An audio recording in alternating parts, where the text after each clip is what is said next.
Alright guys, you're gonna have to bear with me. I'm a little bit behind, so I'm trying to still do our setup. But thanks for hanging out. We're gonna do the solo RPG stuff, so and we can chat a little bit as I start to finish that up. Anyways, thanks for showing up. And if you're watching this after the fact, thanks for showing up later. So that's what we're gonna do. Alright, I am pulling some stuff up. Let me get character sheet. One. Gertrude, and we're gonna need Reed. I already had up. Right, they should be nice healed up. I'm just double checking I've reset everybody because they have finished their long rest. After that, assassination, I think. That here in a second, and I right here. Part that.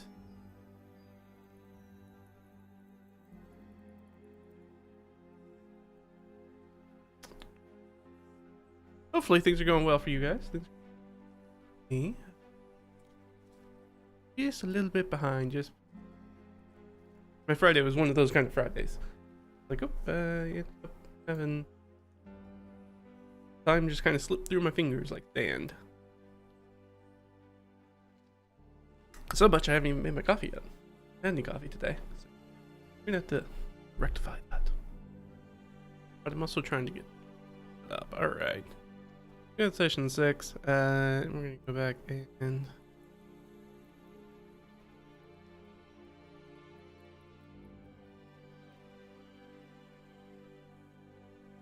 yeah. Alright. Good, let's make a new sub-tab for this our 7th session. I really was hoping that we were going to get into the marches in this session, but it seems like because of the rolls of the dice, we're not going to quite get there. We had a little hiccup that's shown up here. So that's the great fun of doing this stuff. The dice help us tell that story and take us in a place we weren't expecting. Alright, so this is going to be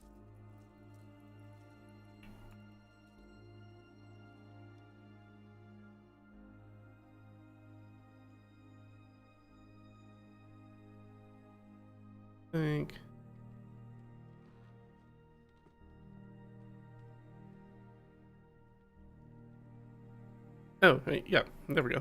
I can just copy this. What I should have done.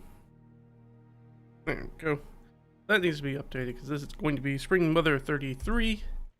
I will do a roll for the weather here in a second. Let's get that up. We're gonna know what we're going to be doing.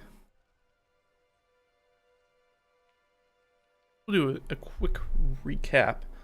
Let me see. I don't know.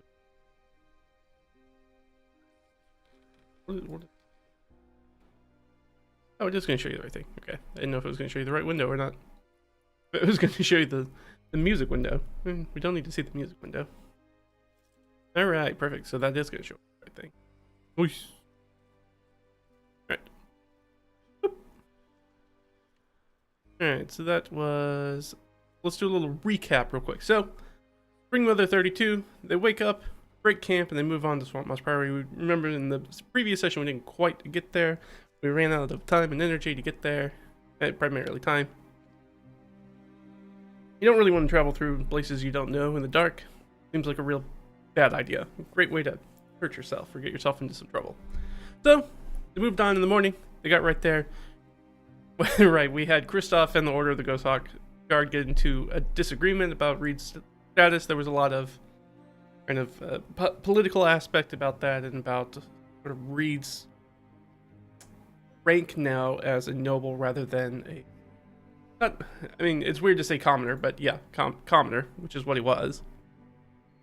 So they got into a little bit of a scuffle about it,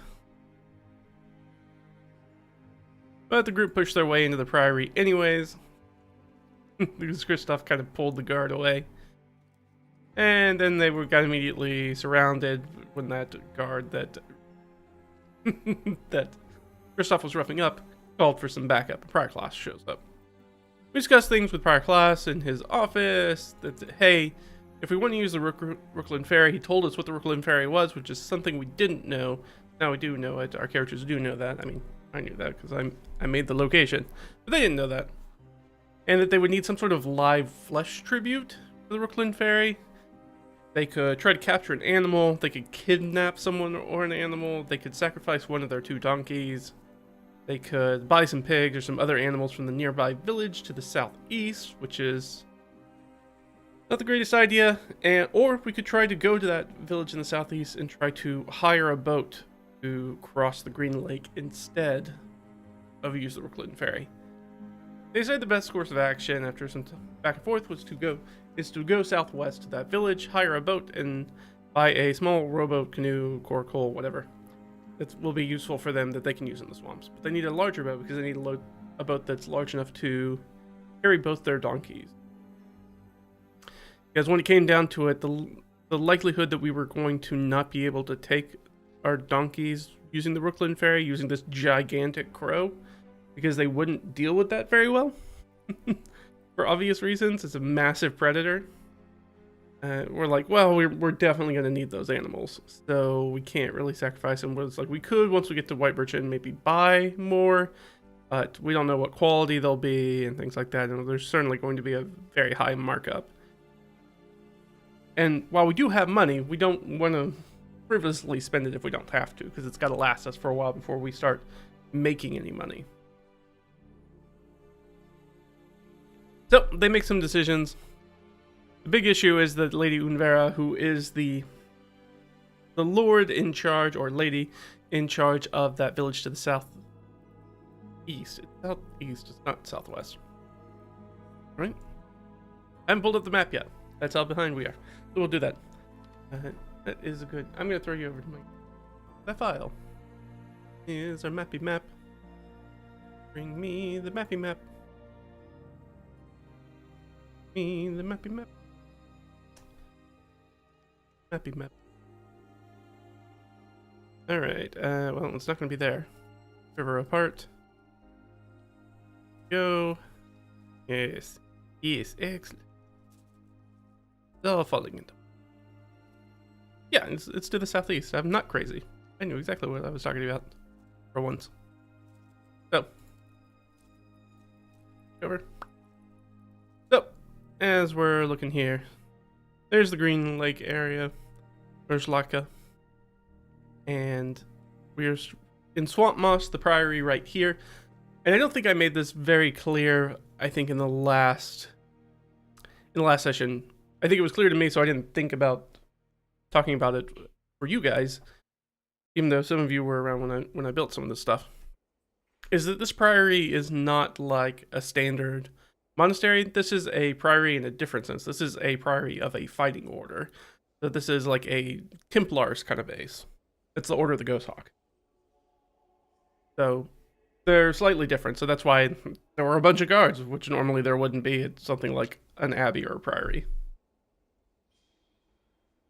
But because this is a fighting chapter, there was a bunch of those guys. And their servants kind of around them. Not a ton, but some. Kind of hanging out in this wetlands kind of island that's in the middle of Green Lake.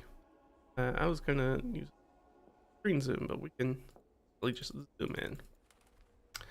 So yeah, that's our idea, is that we want to interrogate this person. That's what we've got, and then we'll probably go down here. Again, this isn't a water tile, so that doesn't mean that it is an underwater village, though it could be, but this one isn't, for sure. It just means that it's probably on its own little tiny... Actually, we know for sure it's not on a tiny island. We know it's for sure on the bank. Lake shore. So it's not on the island, it's not on its own island, it's not in the water. Though it might be like a stilted village. That would probably make more sense, I think. Well, let's see how large it is. How large is this guy? Large. Alright, Prince House. Where at? There's the Rookland, Swamp Moss, the repairs.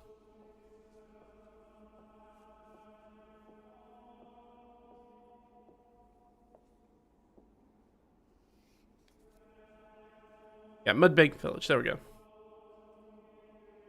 Yeah. So this is the place we're going to go to. That's a lot of people, so probably...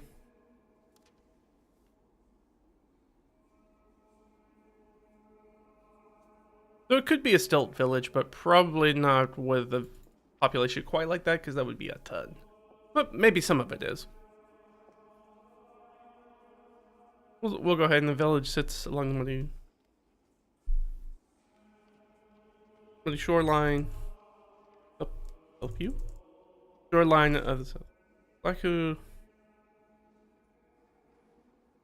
And fans out into the water.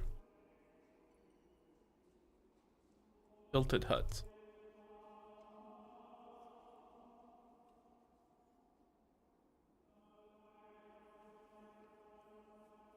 So the primary issue is we know that Lady Unvera is one of the people who was politically very much against Reed's commencement and becoming a noble. So we know that is going to be a problem. She was for sure not at the ceremony. She is one of the identified people who are definitely was against it. Which kind of makes sense because now it kind of takes this march area that is a little bit more hers and is no longer. Yeah, we have down here. Lady Unvera is not friendly to Reed's family. Before Reed's birth, there was a famine event in the land, and Mudbank Village asked for aid. Reed's mother answered the call, but the promised grain never arrived. Remember that they're very, very far away. So, Reed is originally from way down here. So, somewhere, depending on who you talk to, either they never sent the grain to get here, or what is more likely the cause, something happened to it through this massive trek across the wilderness to get there. Because as you'll notice, there aren't a lot of roads there. It's actually really difficult to get to the southern march area. But obviously kind of against that, so there's a background to that, but also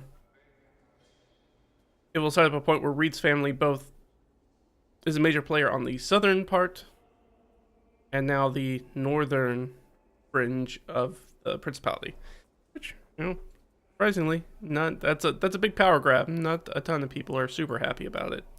This is definitely Lady Unvera is one of the people who was outspokenly against it. Right, there's speculation never left the South Marches. So we kind of want to avoid that person. That person could have also sent our assassins. Don't know. That's why we got to talk to him. Let's see. I know I'm forgetting other things that I haven't done a setup for, but that is essentially where we're at. Where we're picking up. Oh, we do have to change. It is 3. I'm gonna throw you back over to me. Then we go find the weather document. What's the weather like today? Weather hex flyer. Here we go. All right. Right now we are on slot number 5.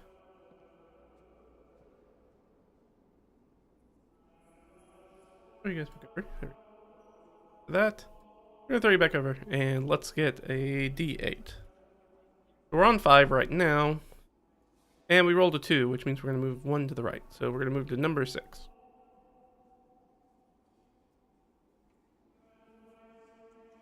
Alright, seasonably hot or cold. I'm going to say that's cold at this latitude in this time of year. Gusting winds and probably that marine layer of fog still going on. Though the wind's going to clear that out pretty quick.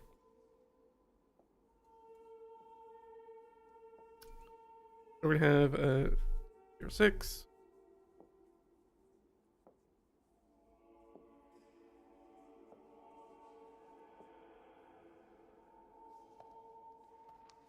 All right, perfect.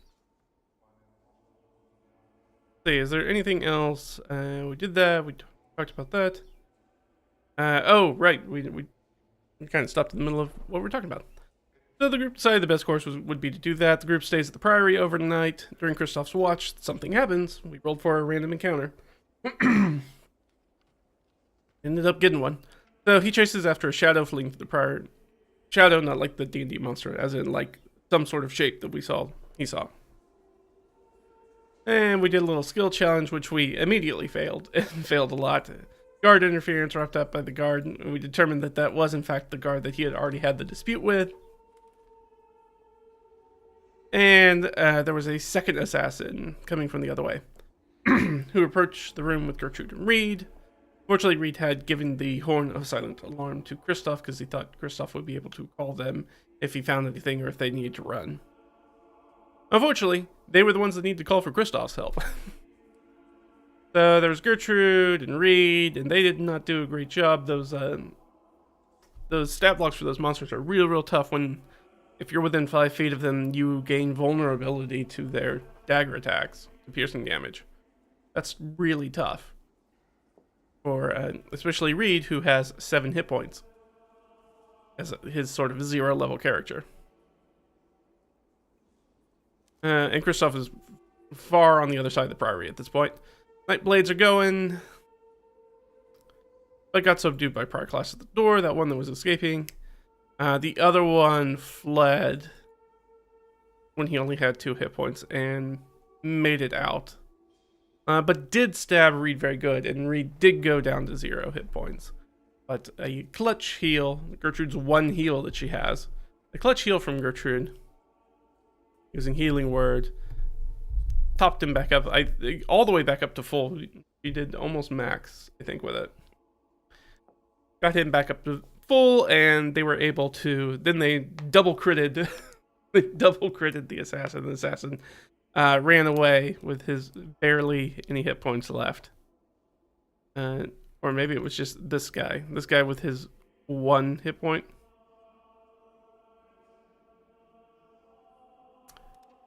I think, or is that just where we put them in? I don't remember. Anyways. Yeah, the one that was running had 11 hit points.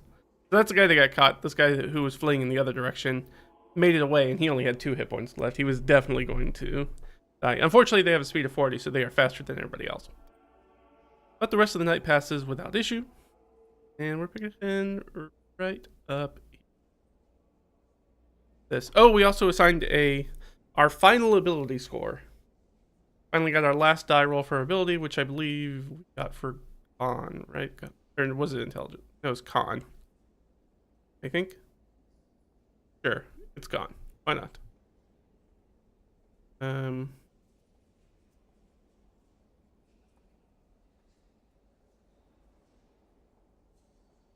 think maybe I'm wrong.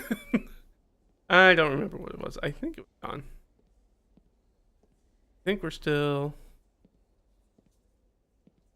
I know it was Dex, wasn't it? This is Dex is now 11. Has not been updated. So now has a firm 0 in dexterity, but that is going to increase his armor class to 10. Having an armor class under 10 was not good. Was not good at all. And we got a +1 in strength. So these our ability scores are locked in for the moment. Now we are going to have the opportunity to reroll these ones once we get a level up.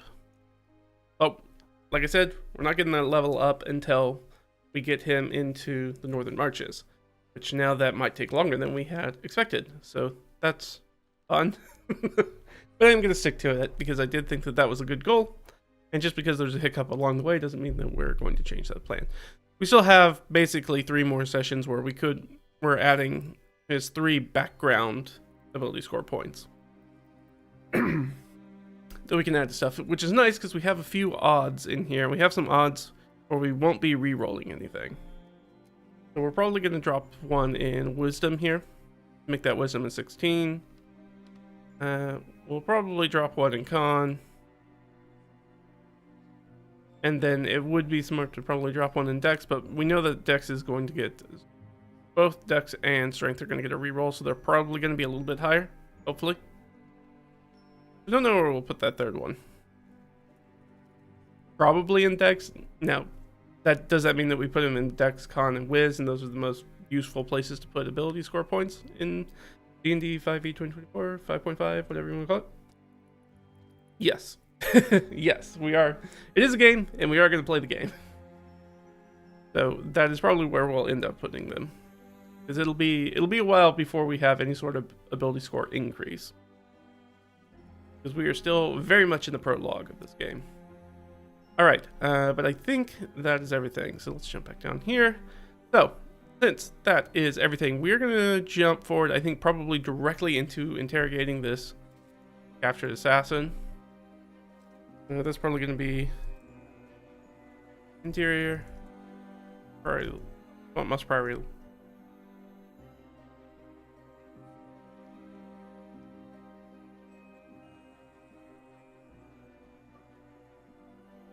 Lockup or jail.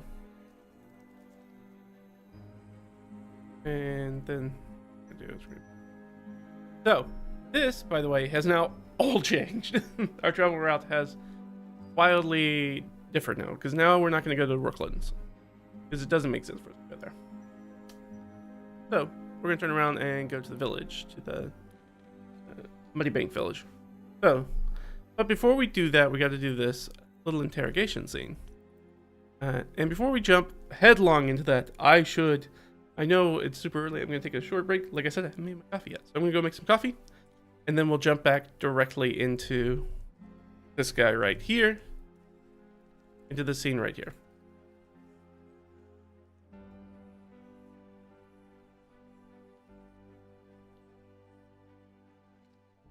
Alright, so you guys hold on. I'll be back in a flash. Alright?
Alright, I'm back. Let's do this. Now, I'm wearing a white t-shirt today, which means that invariably I'm going to spill something on it. Knock on wood. So which, given what I have, will probably mean I'm going to spill hot coffee on myself. So let's look forward to that. So we're going to jump in, and we are going to do the scene. I think we need some...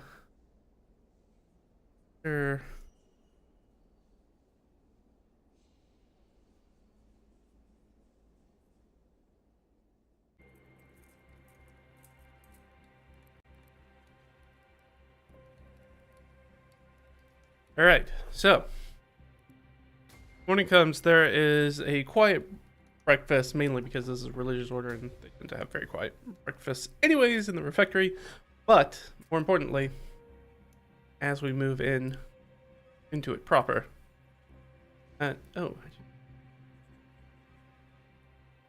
okay, we'll do it here in a second. So, go in there, there's a very quiet breakfast. But there is a sort of tension within it. Tension of being like, hey, somebody broke into the grounds, and that's a problem. It's a problem for the order, for sure, but it's specifically a problem for us. And so I think, like, quietly eating their breakfast.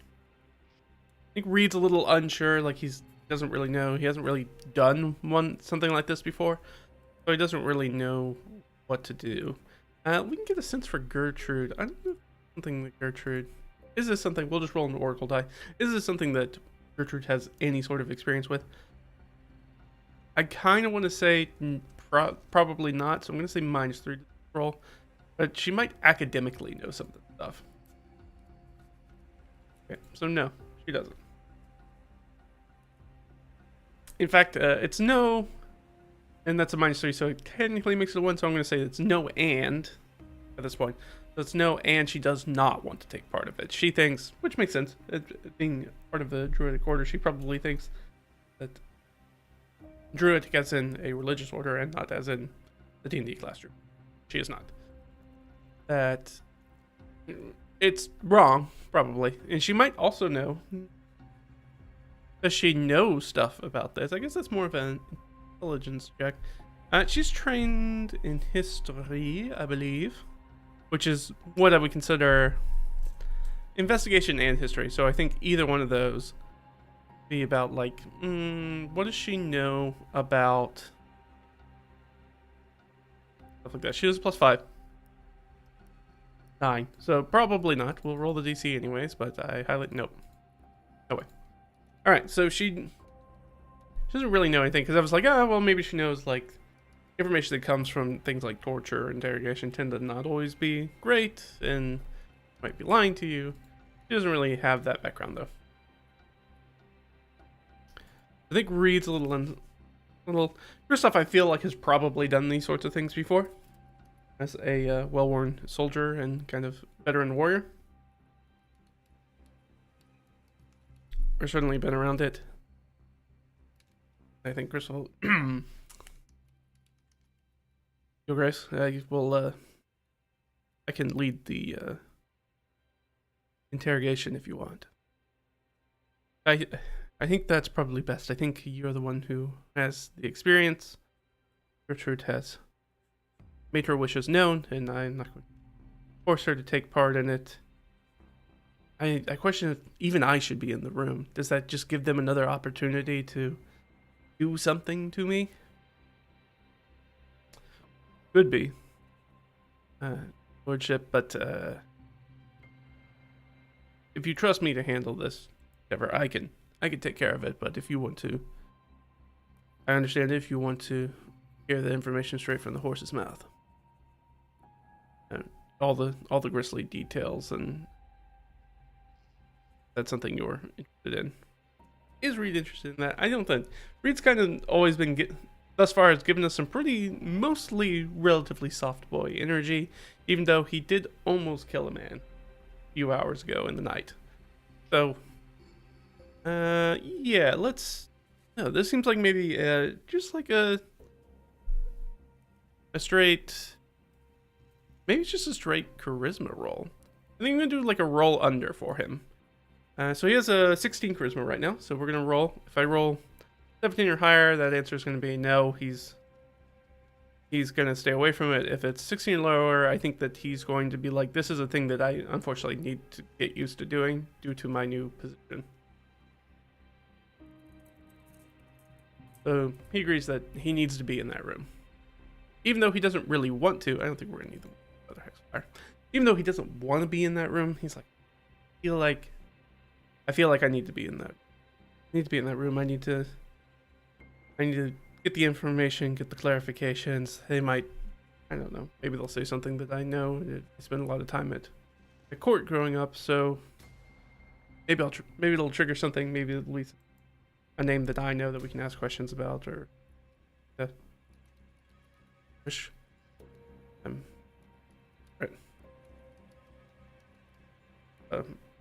I think the way that this will go, I'm sure Prior's men will be with us as well. That I'll keep, I assume they will, keep pressing for information. And if your lordship agrees, I will let you be the one who applies the brakes. Oof. Okay. Alright, yeah. Okay. I can do that, I think. So, they go to interrogate the assassin.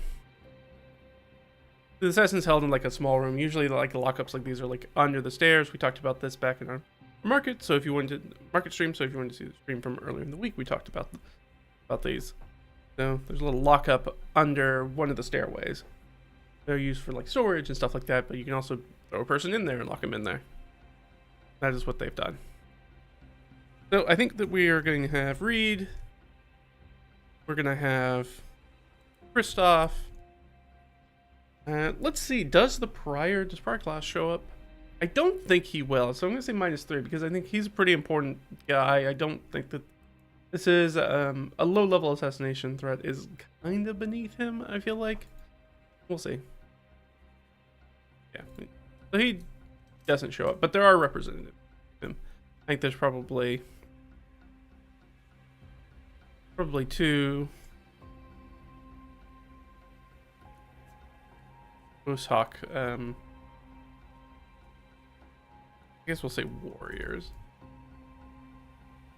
One of which is probably kind of the jailer at this point.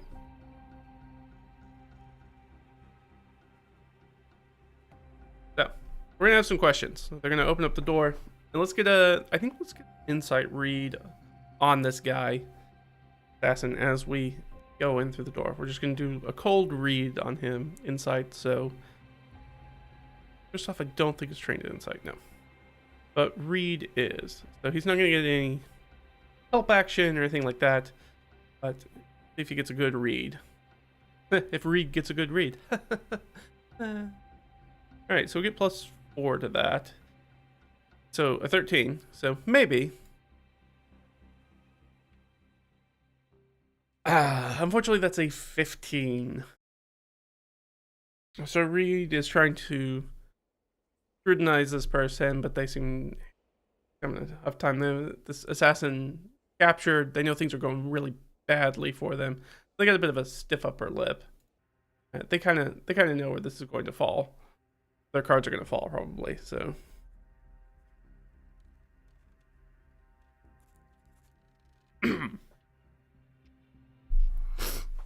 I think that the Ghost Hawk Warriors and Cristoff kind of get him situated, how they're going to put him. I don't think they probably just have him like in a corner of this like area.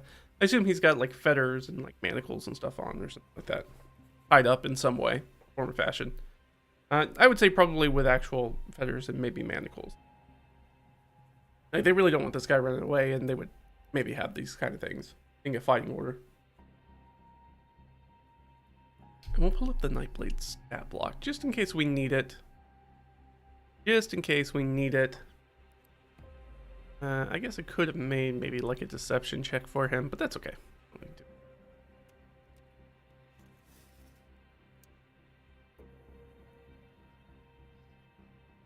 This one? Yes, that aura of murder is nasty. This is a cool stat block. I really like this. What is this from? Yeah, Descent into Avernus. This must be in like the prequel area in Baldur's Gate, I guess. Can't imagine that's down in Avernus. I did not play much of that adventure. Did not even get through the intro part. But I do like that aura of murder. That's very cool. Makes it very lethal for a very low level stat block. And as long as you stay away from them, they're just kind of a dude. But as soon as they get up on you, they get real dangerous. Right.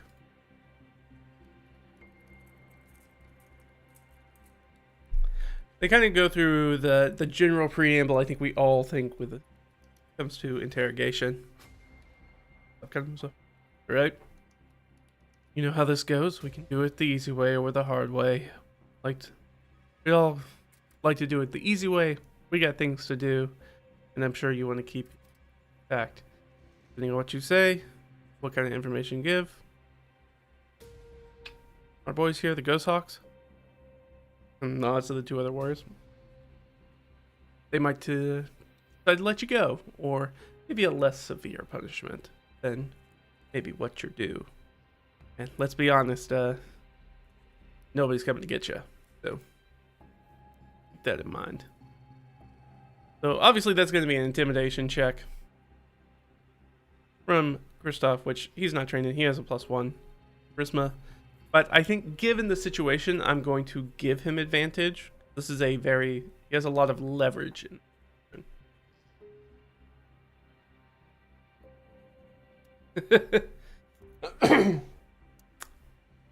Alright, well, that's an 8. So what is there? We're going to basically like take 10, and I think this would be like a wisdom save. So, or a charisma save, either one. We didn't break 10, so we're not getting anywhere. This guy doesn't have any minuses on anything.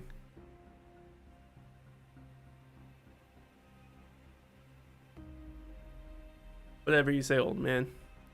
Not gonna get anything out of me. Oh, good. So we're just gonna do it the hard way then. All right. Well, let's go ahead and ask the questions. First questions, anybody? We'll start with who hired you?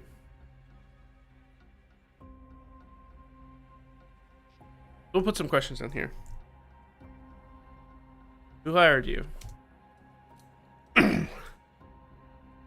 So intimidation has not worked on this guy. So at this point, I don't think we can really do an intimidation. So I think it just, not that it matters, I think it just has to be straight charisma. Because we're not really persuading them and we're not really deceiving them. So,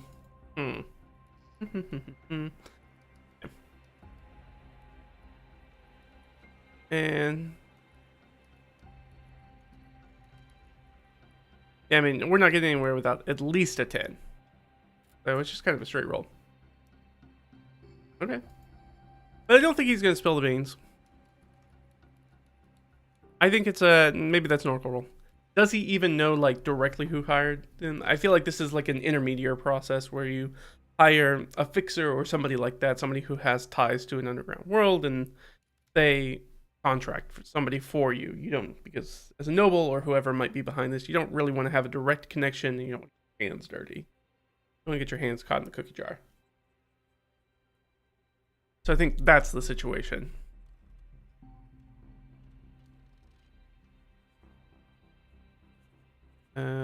So let's see. Does he know? I think it's pretty unlikely. I think I'm gonna say minus. I'm gonna say -3. I want to leave some leeway there because depending on who it is, if they had to do a rush or something like that, because they didn't know where Reed was going to be, there's a chance that maybe, or somebody just doesn't know what they were doing, that they might do that. So 30. So yeah, they do. Oh, hey, what's going on, Quick Dagger?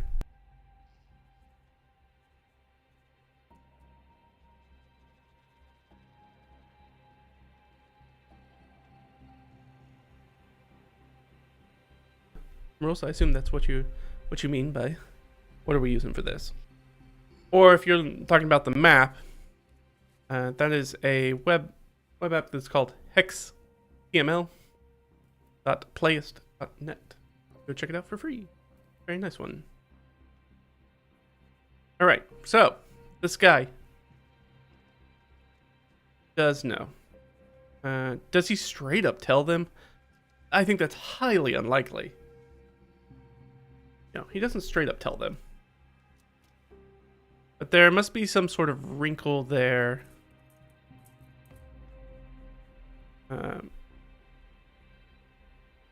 Like they were going to say something and then they changed their mind and said, never mind. Does know who hired them, but won't say. Like, I'm not going to tell you anything. What, you're just going to kill me anyways. So even if I did get out of here, my reputation is shot. I can't do this line of work anymore. So, it doesn't really help me to tell you. You're worried about your job prospects at this point?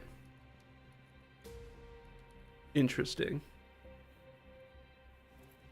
Doesn't really matter. The dead man can't hold any jobs anyways. What do you think the Ghost Hawks are going to do to you? You broke into their priory. You think you're going to see the outside world if you don't cooperate at all? Doesn't really matter what your reputation is going to be if you're dead. I guess that would be a straight up intimidation check. At some point, I feel like Reed's probably going to step in here. But I don't think it's going to be quite yet. Reed's still... he's still young. He's still trying to figure things out. So this will be Cristoff. Gets an 11. Depending on what we're using for their defense, that might work. Like, that beats a wisdom. And beats his intelligence, but maybe not his charisma. And if this is about more of a pride thing than a practicality thing, I mean, they are working the practicality angle. So, maybe. In that case, let's just have him make an actual charisma saving throw. Okay, so he makes it. He makes it.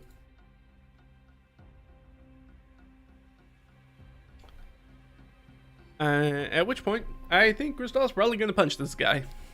So, no need to really make an attack roll. He's not going to be getting out of the way. So that's 1 plus 2, which is his strength modifier.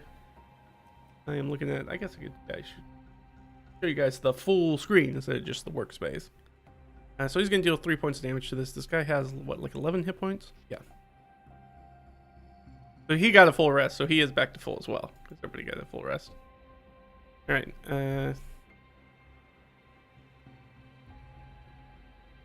punched by Cristoff. So his HP is going to reduce by 3, so that's 10, 9, 8.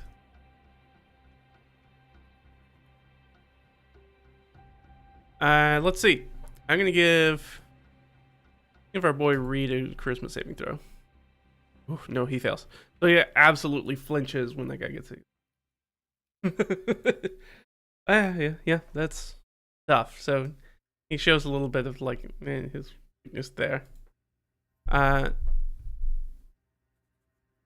yeah, you're looking around for fellow solo dungeoneers. I see. Yeah, I'm mainly handle everything manually. I don't really use a lot of a system, any sort of automation really for it. I like doing it all by hand. It's fun. I like it.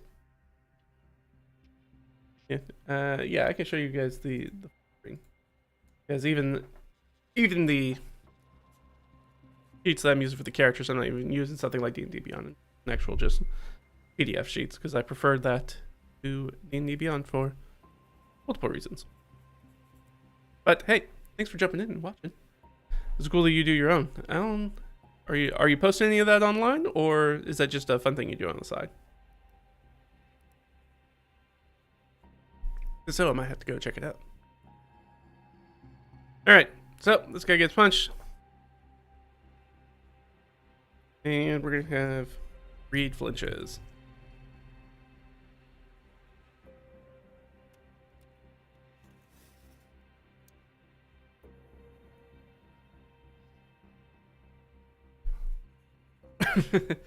I think I need to roll an oracle die.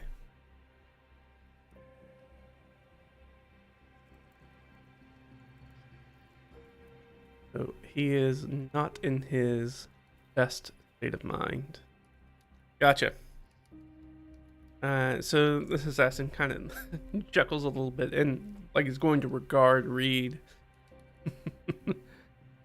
You're flinching already, young lord? Gotta get way worse before it's over. So yeah, like it directs at Reed, but does let drop that he knows Reed is a lord. So he knows something about him. Knows something about him.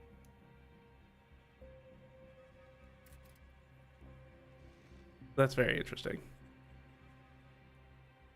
So I think based off of that, we know for sure that then Reed was probably the target because we didn't really know that.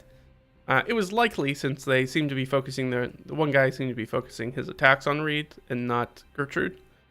But now we know for sure that they must have some semblance of an idea that Reed's at least a noble, but probably no specific who he is.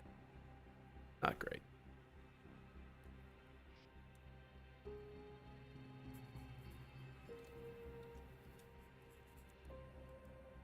How's Reed going to respond to that? Because I think Reed's a little bit shaken up by that situation, knowing that blood's going to flow in this room.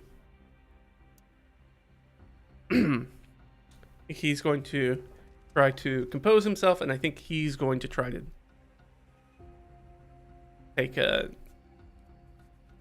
take on point from this speaking.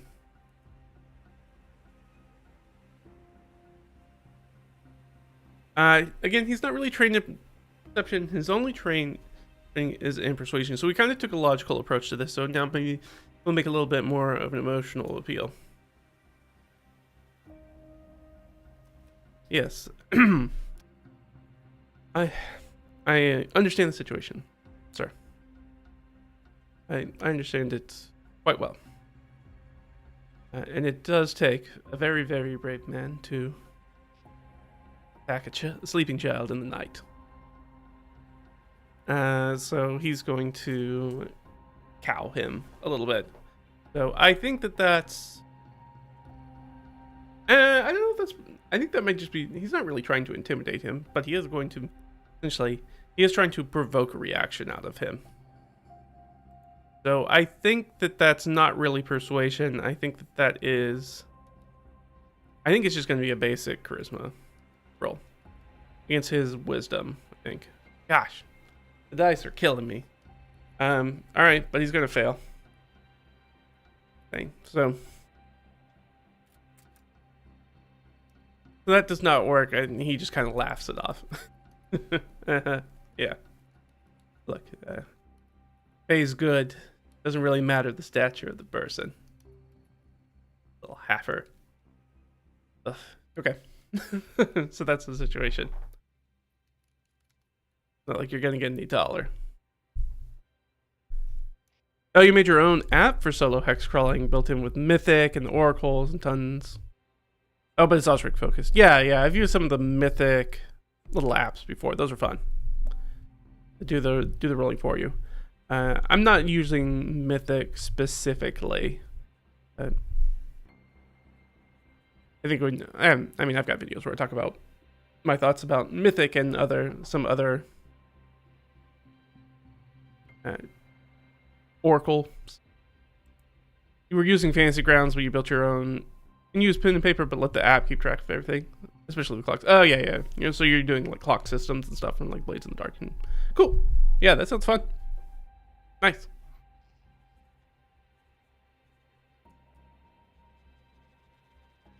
So Reed is trying to take things over. That doesn't really work.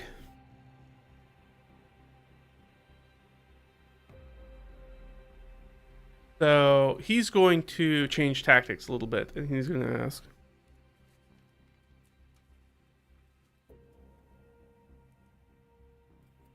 what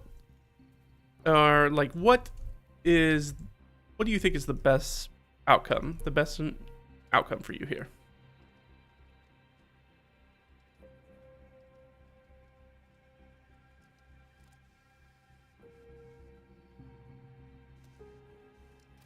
Who's gonna ask him that?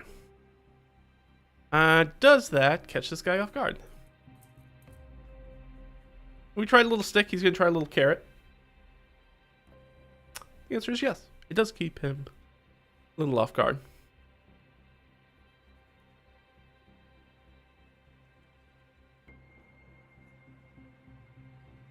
Let's catch him a little.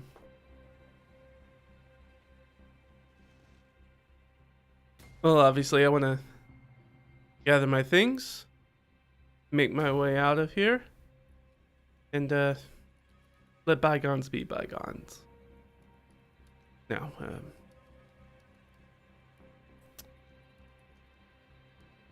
I suppose I'll be welching on the job, but hey, it happens. All right. Yeah, willing to walk away.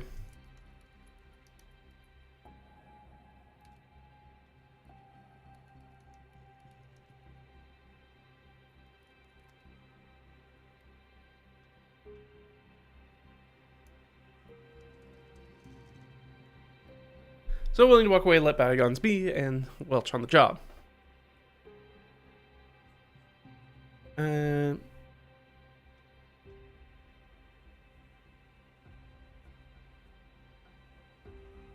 think Reed kind of nuts. Huh? I don't think that can't not happen. I think that everybody involved in this room, I think we can find a way for that to happen. But that's a lot of what you'll get out of this. What am I going to get out of this situation? What are you willing to trade? Let that happen.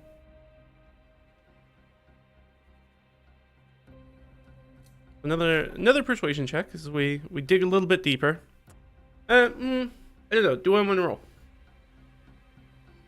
One of the problems that you have, not just in solo gaming, but in any sort of TTRPG, is that the more times you roll, the more likely you are to, at some point, break that chain with a failure. So we're trying to push here. But we already got the success, so I think the success rides because it's all still kind of part of the same thing. But I don't think we're going to roll here. I think I changed my mind. I took myself out of it. Okay.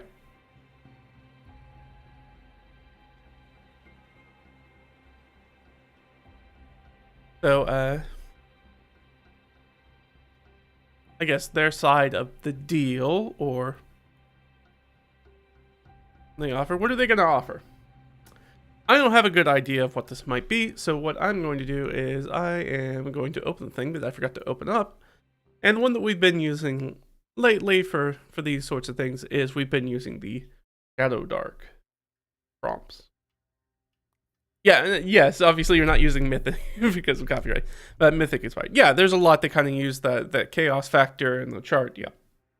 There are a lot of very similar setups.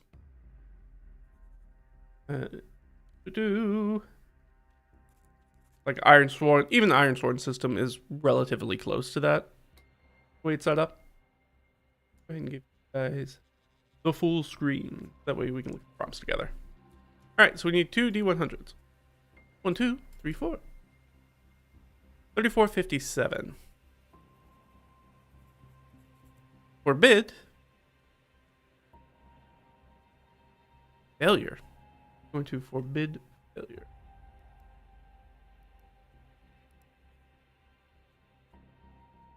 So we'll go ahead and forbid failure.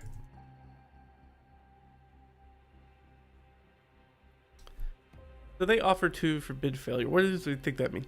I think that that's going to mean that they offer, hey, you let me go. I'll make sure that other one that came, maybe he doesn't find his way home. to report the failure. So that'll give your lordship, your bodyguard here, and Gaily one, little time to be in limbo before people start looking for you again. I think that's a pretty fair deal. A life for a life, right?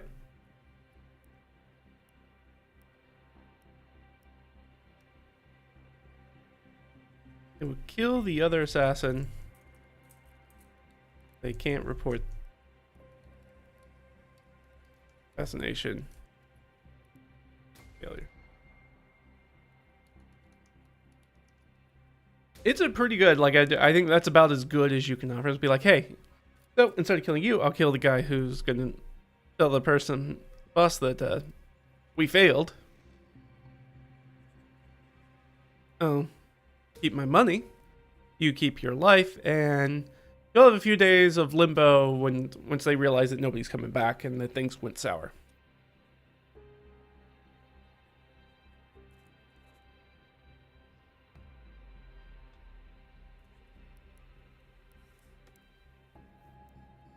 A few days of limbo and information.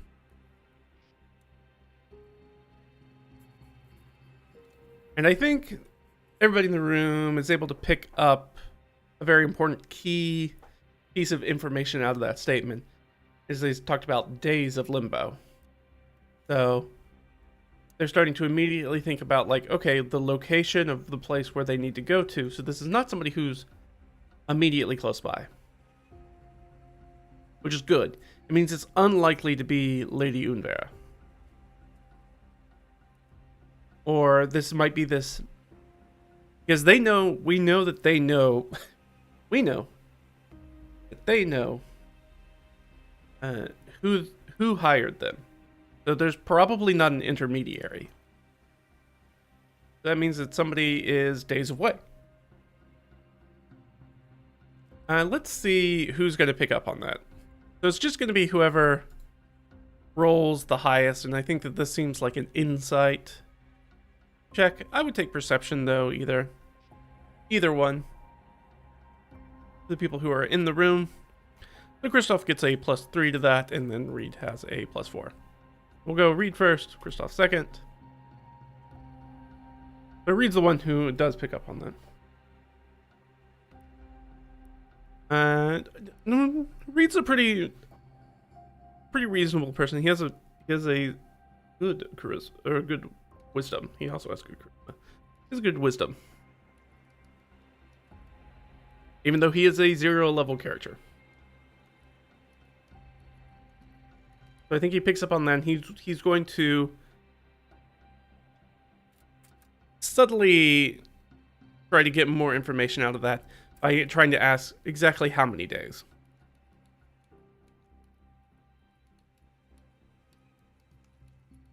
How many days is a few days? And so I think at this point he needs to make a deception check against their basic Pig 10 wisdom, which is going to be 10. Great. That's good for us. So we get a +3 to this roll. So we need a 7 or better. We do so they don't catch that we're trying to lead them into giving us more information about this. Okay, so we succeed. So how many days is a few days? I don't know. Let's look at the map. So a few days could be, because we had to camp, what, 3 times to get here, but we took the long route to get here. Because we started here, we ended up staying at storehouse, I believe, and then we stayed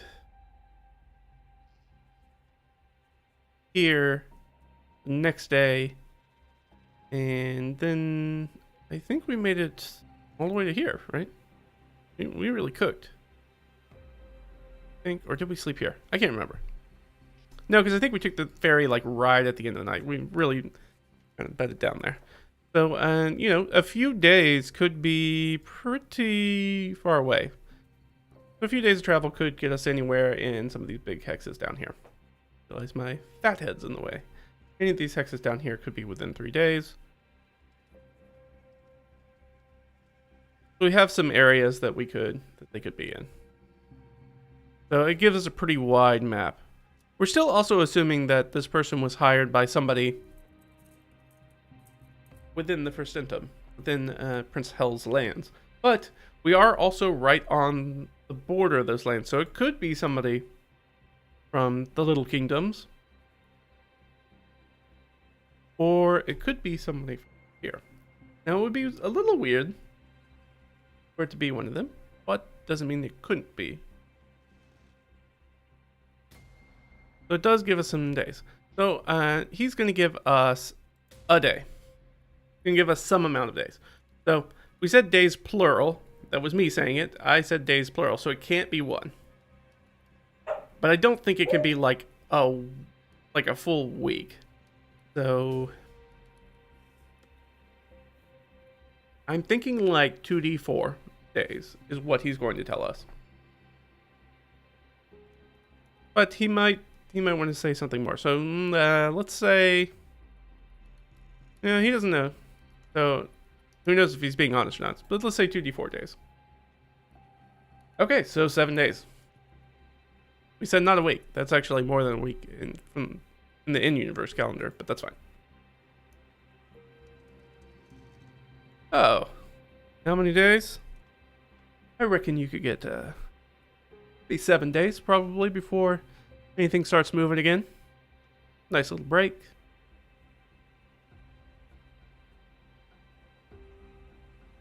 So we're gonna get a hard insight check. I think both to tell. So I think we get the insight check. We'll know for sure whether he's fudging the days. If we get really, really well, there is an idea that maybe we pick up that whether this person understands some of the other attempts that have happened, because this is technically the third attempt on Reed in not a whole lot of days. Not a lot of days, including attacking it in Prince Hell's castle, which is that's a big swing. That's a big swing from a political person to do it right under the nose of the sovereign. All right, let's figure out what this DC is. No, why am I rolling that? Let's not do that. Let's use what his thing is. So we have no idea whether he's lying or not, but he does have a little bit of a charisma. This isn't necessarily intimidation, but maybe also I'm going to split the difference. So instead of making it 12 or 14, we're going to make it a 13. 13 sounds fair to me. Go for Reed. Oh, natural 20, baby. All right, so he's going to get all that information. So he knows for certain. So is this guy lying about the days? I don't know. No. Straight up no. That is the number of days. So 7 days before we could think things would get moving. So information would have to get there, and then somebody would have to do something and send somebody back out to make another attempt. So 7 days. 7 days is a lot of time.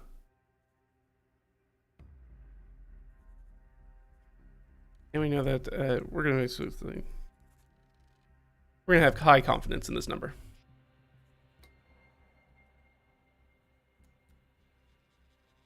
And does the way that he said that and made that he understands that other attempts have been made?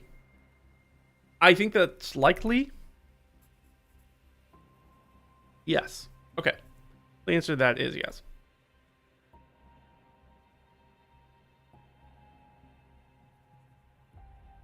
Likely, this assassin knows of the previous attempts and might be part of that cabal.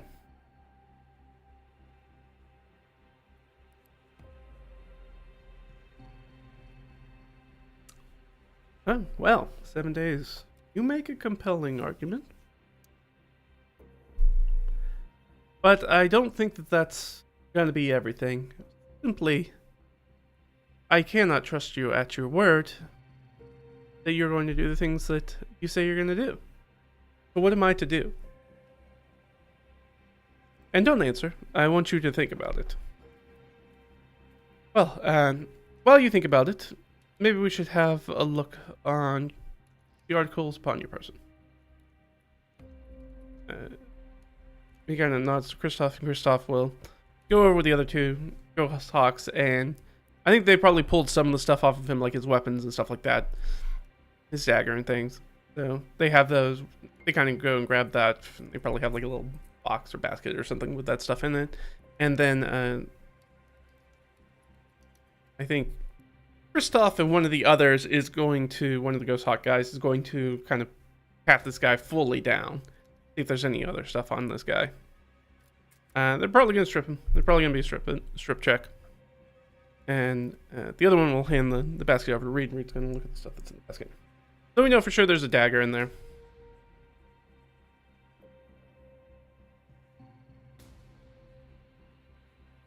Review the assassin's gear. We'll say that.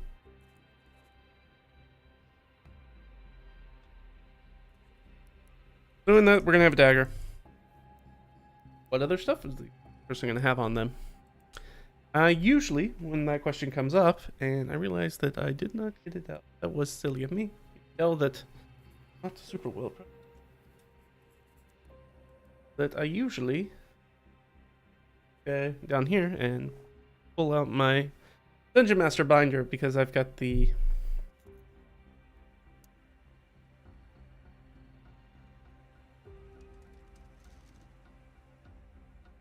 pocket contents, which I think is probably what this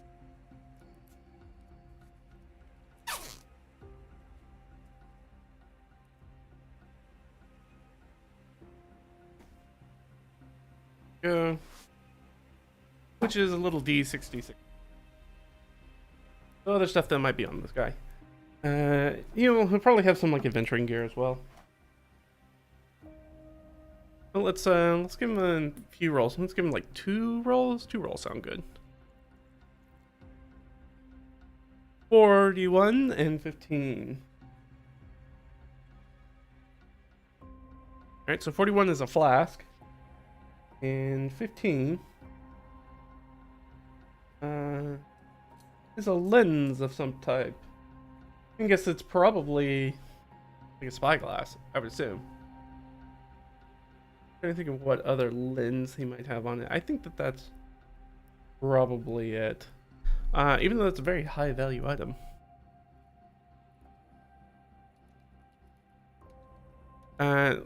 Yeah, so we'll ask a question like, is it a spyglass? It could also just be like a reading glass. I think it's unlikely to be a spyglass because that's worth a lot of money. Okay, so it's not that. So it's a reading glass. Yeah, it's a reading glass. A little magnifier kind of thing to help them read. And what was the other thing? A flask. Reed's gonna go ahead and open the flask and try to identify what's in there. Let's give him, I guess it's a, that feels like honestly a medicine roll, I guess. I guess it doesn't really matter because nature and medicine are both very close to each other, as well as investigation. He's not trained in any of those. So we'll give him the benefit of the doubt and let him use his wisdom, so he gets the +2. And these dice, they're gonna, this is the sort of stuff that was getting, almost got us killed last time. Yeah, no way. But most importantly is that he smells it and it's not super noticeable to him. So it means that it's probably not a common substance.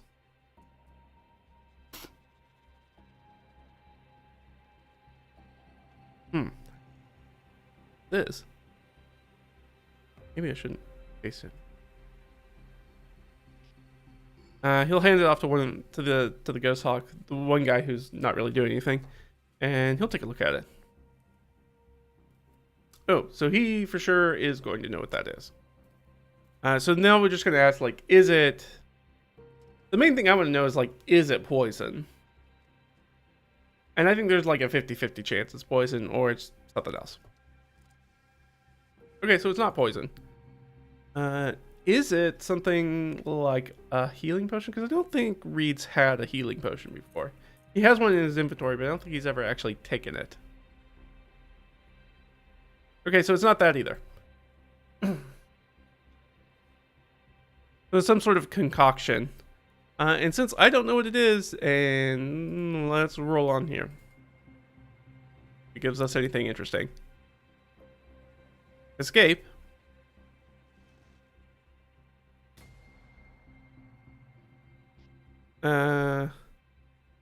Escape idea. So that in my mind means like escape thought. So maybe this is like a sleeping draft. Maybe he knows this. It's like a sleeping draft. So it's like, it's not really a poison, but it is kind of a poison. It's like a sleeping draft. It's used to like knock somebody out. The old,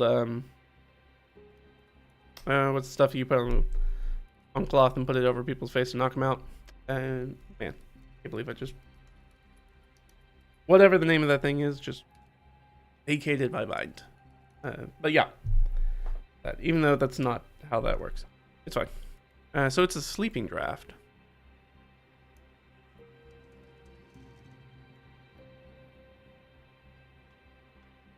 The guy's like, oh, yeah, I know what this is. It's a type of sleeping draft. It knocks somebody out and keep them asleep for a while.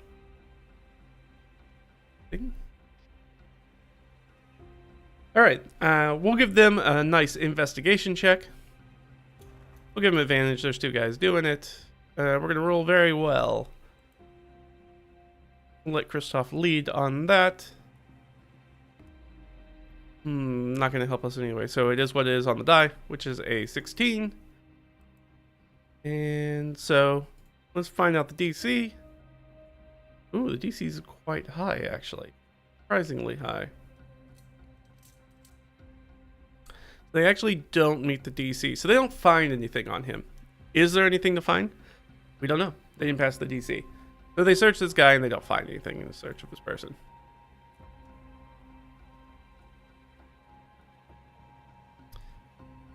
But they don't find anything.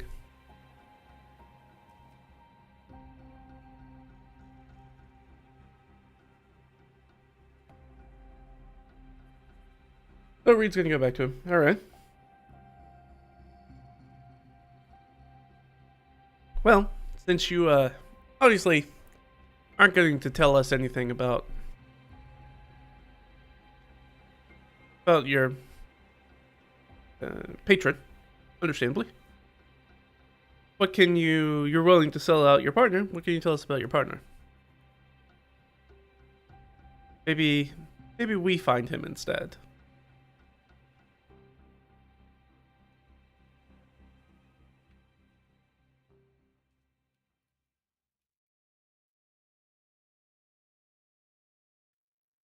Is he willing to give out any of that information?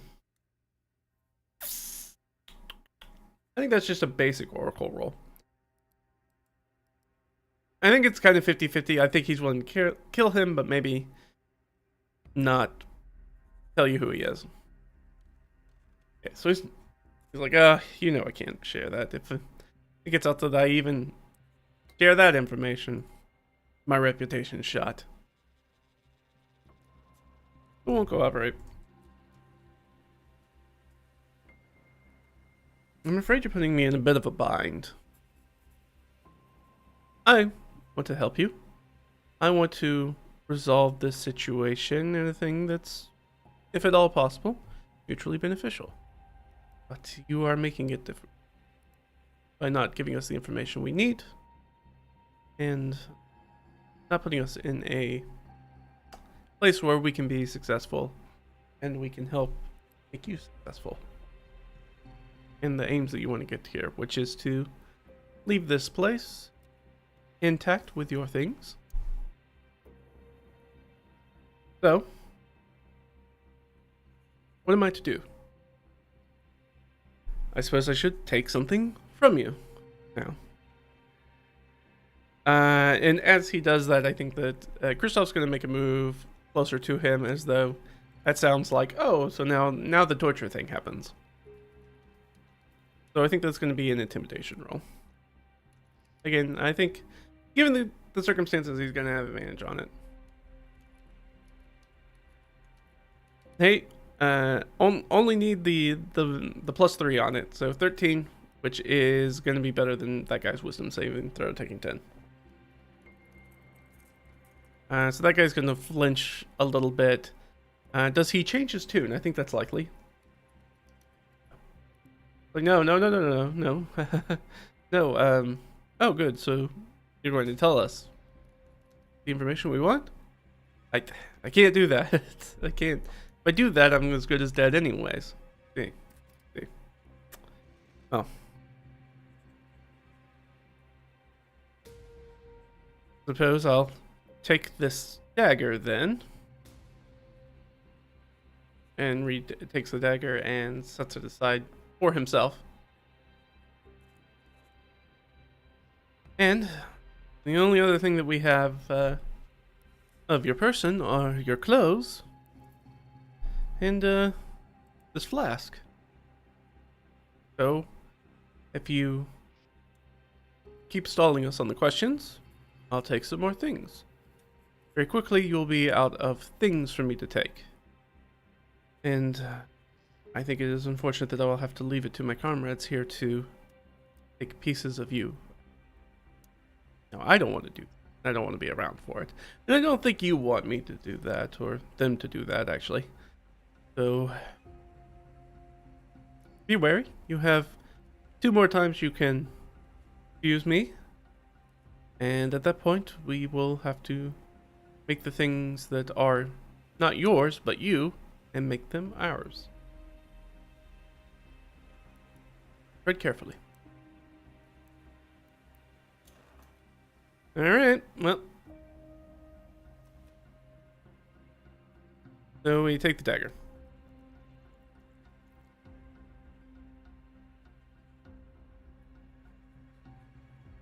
So, let's get to the meat of the process. You don't want to tell us who you work for or who your compatriot is. You are willing to take care of them. So, we should ask some other things. What was your actual mission? What is the functional dictation of it? The explicit communication as to what you are supposed to do. Essentially, what are your orders?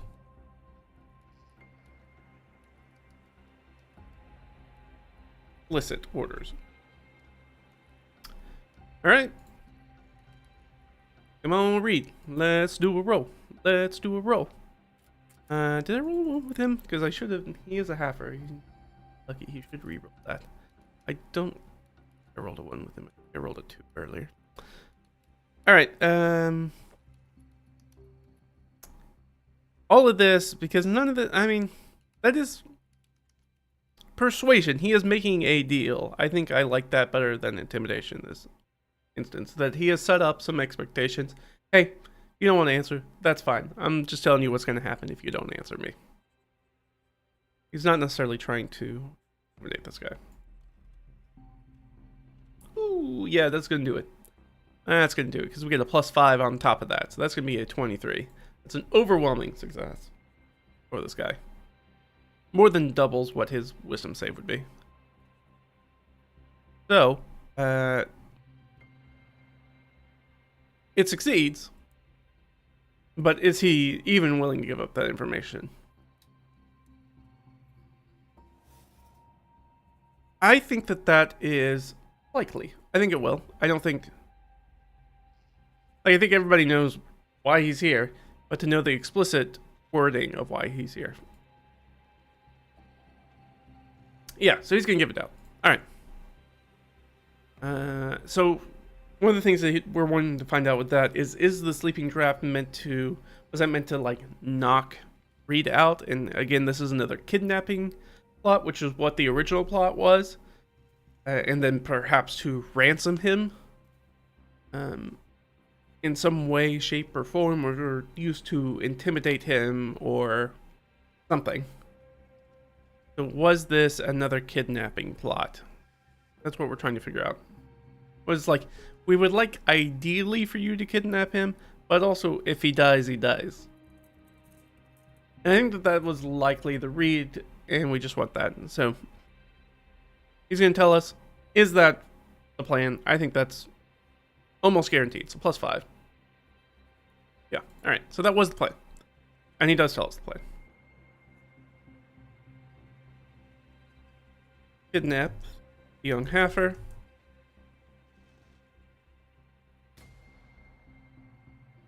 And deliver him, if possible. If not, kill him and bring...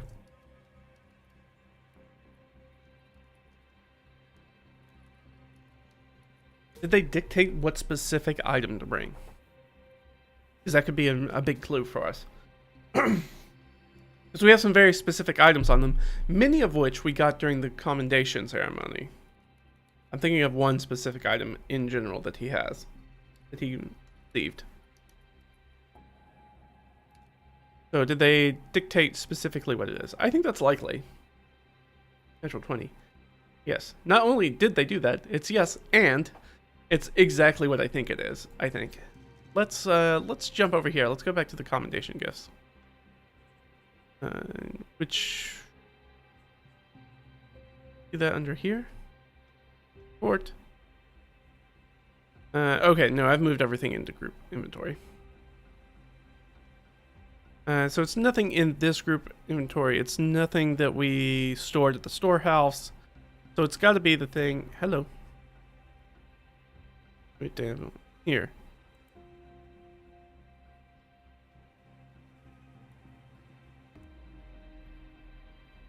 So it could be a number of things that we have. We have...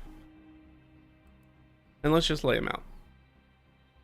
There's nothing that's on Apollonia or Rudolph, but it could be a number of things. So it could be the Horn of Silent Alarm.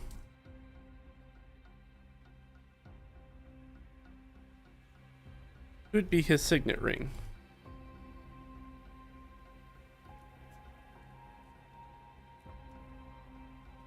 It could be the Maker Blessed Knife, which is what I think it is, but I'm willing to leave this open interpretation.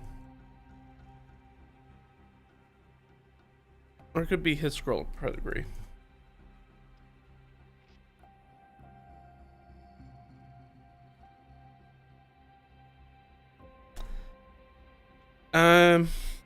Other things that it could be, I'm trying to think of anything else that he has. Yeah, it couldn't be his calligraphy supplies, or those aren't super identifiable. Maybe his playing cards? His playing cards in this day and age would be a very personalized kind of thing, because they're kind of an expensive thing. Being both paper and like artisanally made. So it was like somebody could technically maybe get to that.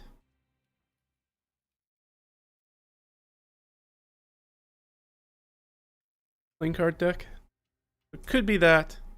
1, 2, 3, 4, 5. What's one other thing it could be? It could be, you gotta literally bring me the dude's head. That's nice. So what I'm gonna do is I'm gonna roll 2d6 and I'm gonna choose whichever result I like best. Well, when you roll the same thing, not much of a choice. 2 or 1. That's the Horn of Silent Alarm. The Horn of Silent Alarm is nice. Here's the thing, is that I'm not sure.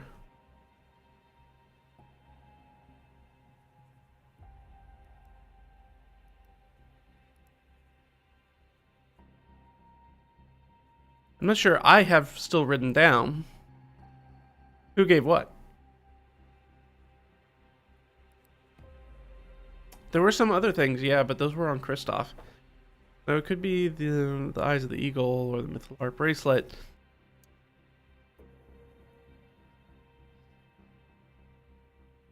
So there are some other things. Because, yeah, I don't think I have in here who gave who to what. So that means I would have to go back and rewatch that part of the session to remember what it was. Because I have done it bad, and I have not done the thing that I was supposed to. These people here, yeah. Yep, I don't have that. I do not have that information. Because depending on who that is, that may or may not make sense.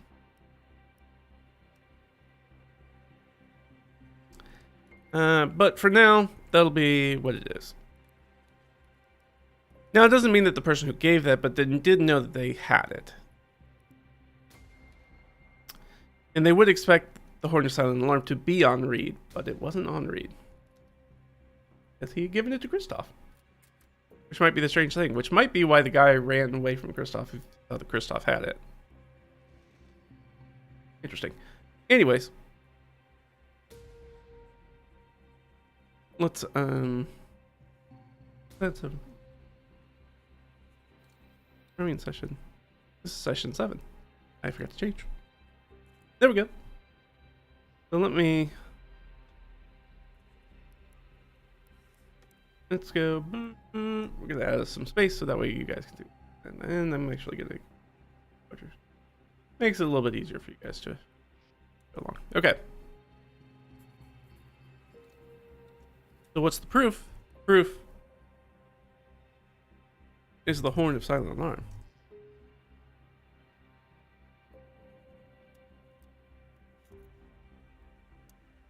So we're gonna have to. I'm gonna have to leave a little note for myself down here. Look up who gave Reed the Horn of Silent Alarm. Because I have been dumb and not kept a record of that. That's okay. We'll look it up later. Okay, so he does answer that question. Great. And the Horn of Silent Alarm is an uncommon item, I'm pretty sure. I guess we could just... Horn of Silent Alarm. Oh, it's common. So that is a common item. So, interesting. So it's, there are ways that you could have potentially gotten a fake.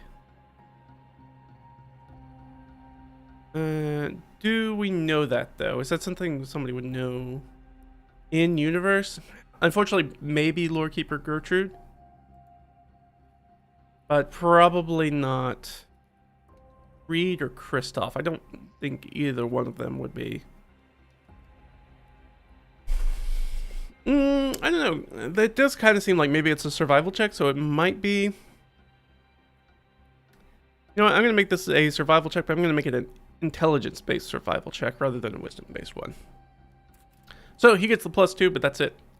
And let's roll. Let's see if Cristoff picks up any information off that. That's pretty good. 17. It's definitely going to hit our DC up there of 11. Yes. You have 11. So he does pick up that information. He goes, well, the Horn of Silent Alarm is very... You know, that's an incredibly common item. Sorry. Get into the mindset. That's a very common item. How would they know it's the right Horn of Silent Alarm? Maybe you could just... I assume you got paid for it. You could maybe find something like that.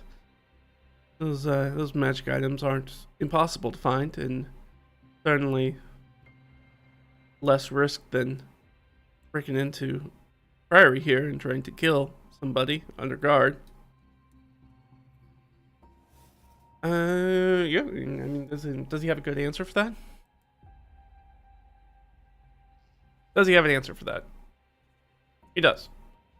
Okay. So that leads me to think that there's something specific about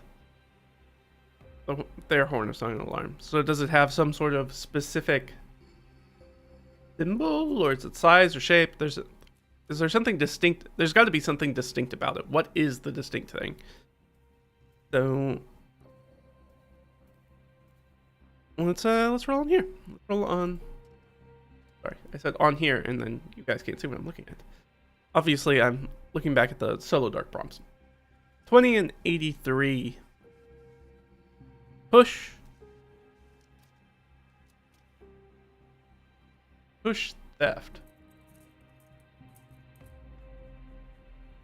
Push theft. Maybe that means it's quite fancy. Like it's got some filigree and stuff on that. Maybe it has like a very common, like a very embellished motif on it.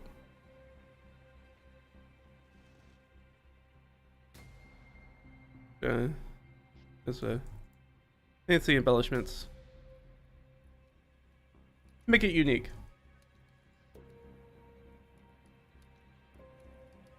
Identifiable. I spelled that wrong. That's fine. There we go. Perfect.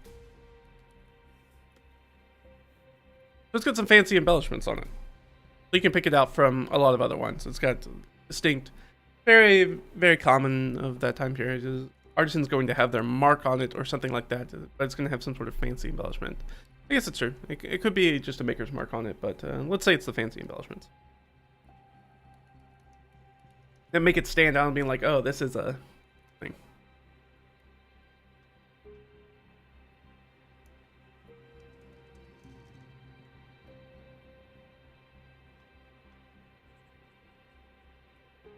Are there any other questions that we want to ask them? So he's not going to tell us who they are. We could... Not going to tell us anything about his compatriot. We could release him and maybe he goes and hunts that guy. Maybe. Or maybe doesn't. Regardless, he probably won't be going back to his patron. Presumably, they're a ways away, so we've got a high confidence that that person's probably at least 3 days away. Enough time that he feels like he can catch up with the other assassin and maybe take him out. Or convince them to run away, or both of them welch on them. Job, or whatever. I'm just trying to think at this point, do we have any other questions for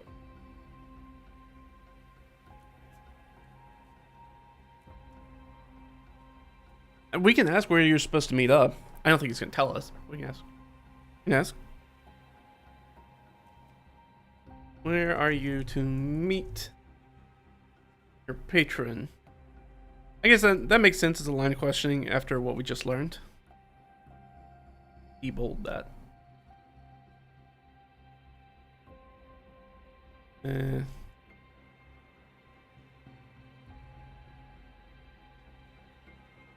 Make the handoff.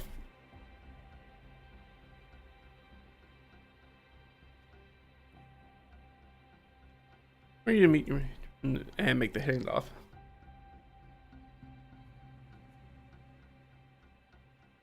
He's being pretty helpful at this point because we've rolled really well. So I think this is going to be just a straightforward persuasion check for Reed. He's real good at these. Not when you roll 3s though. So despite being able to add 5 to that, it's still only an 8, which is going to be under his sort of like 10 threshold that we're using is kind of his wisdom saving throw. Obviously I can't tell you that. I can't tell you where we're going to meet up. It's not really important for your information anyways, right? I am rebuffed yet again, sir. So, I will be taking this flask of sleeping draft.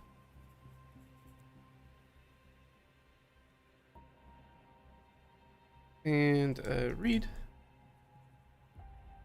his sleeping draft to keep. Well, I'll be very honest that even if you get out of here, you're running out of ways to make good on the thing that you're supposed to do with Patriot. Without this sleeping draft and without your fine assassin's knife, it'll be hard to take him out. Could be. But I'm a man of many talents. Right. Do we have any other questions for the guy? So where... I don't know when. But where are you supposed to go? We don't know that. What are your explicit orders? We do know that. We don't know... if he has anything else on him.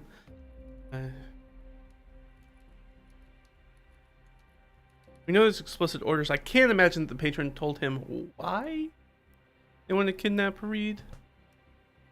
But it does sound like they wanted them, if possible, to be kidnapped rather than killed. And we do know whoever did this had explicit knowledge of the things that were given to Reed as part of his commendation. So that person was either at that event or had very good knowledge of what was going to be in there because they were able to potentially sabotage the alchemy jug, which they did, and would know about the Horn of Silent Alarm and be able to identify it. So this is somebody, if they weren't at the castle, has somebody within the prince's castle. We do know that this is somebody tied to the Druidic court. So if they were talking about places that they could be meeting with somebody, look at the map, they could be meeting somebody at Wild Rose Bend.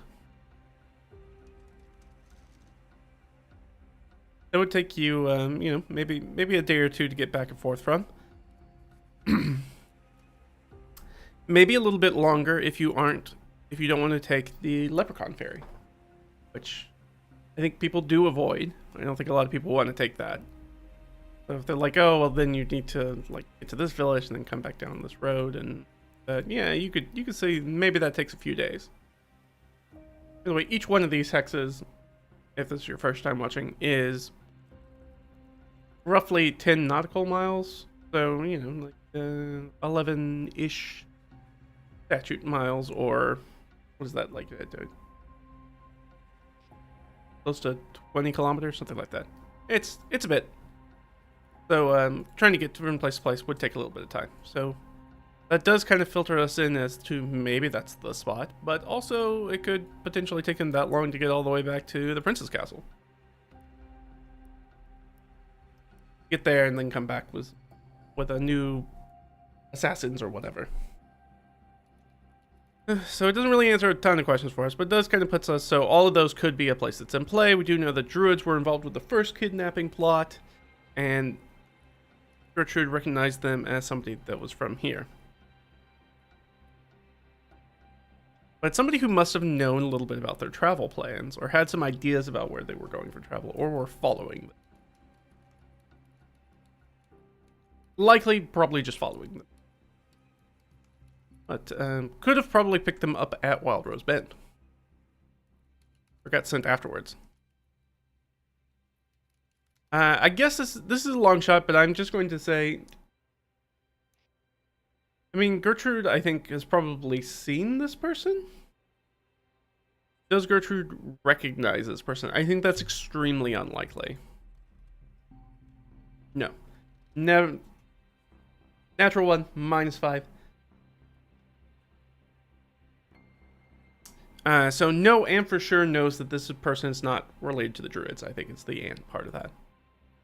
I know for sure that this person, this assassin, is not tied to her druidic order in any sort of way. Interesting. Okay.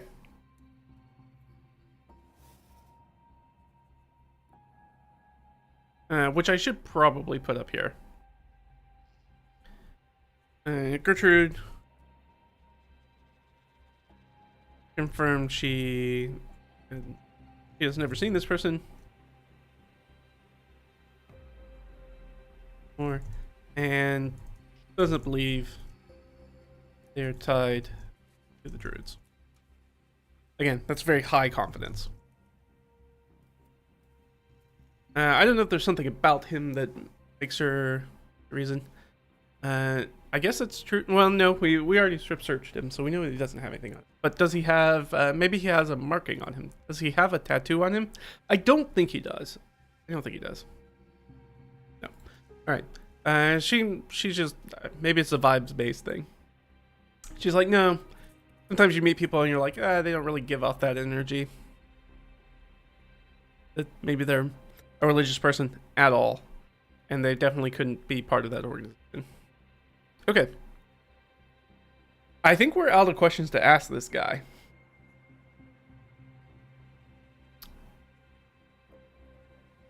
Because I don't think that he's going to give us any other answers. Well. Thank you for your help. The information you were able to share with us. I think that was very good. I don't know if you have given us enough here to really get your best outcome. What? Yeah, I mean, you haven't really inspired a lot of trust in me specifically, but it doesn't actually matter. Your fate will be determined by the prior. You are on their lands, after all.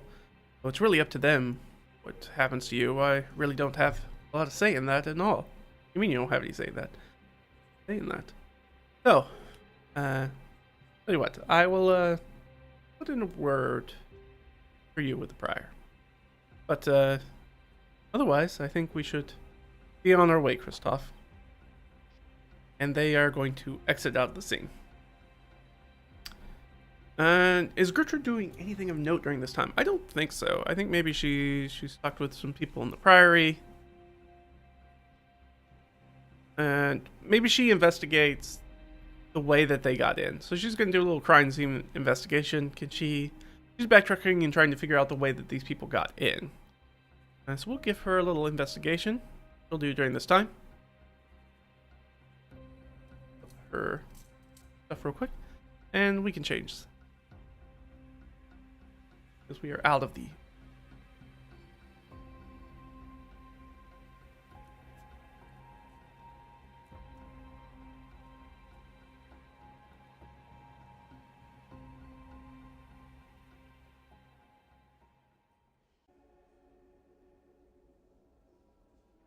Alright. So she's going to do a little investigation just to see if she picks up anything. She's pretty good at this sort of stuff. Trying to see if she doesn't really have any spells that will, and she can't give the help action to herself. But she's probably has another one of the Ghost Hawk warriors with her, kind of escorting her around. And she's gonna do a little investigation, see if she can backtrack to see how these people got in. So let's go ahead and give her an investigation check. She's pretty good at them. I mean, as far as she can be. So intelligence plus being trained in it, so she gets +5. So 14. Will that pass? Yes. Actually, no, it doesn't.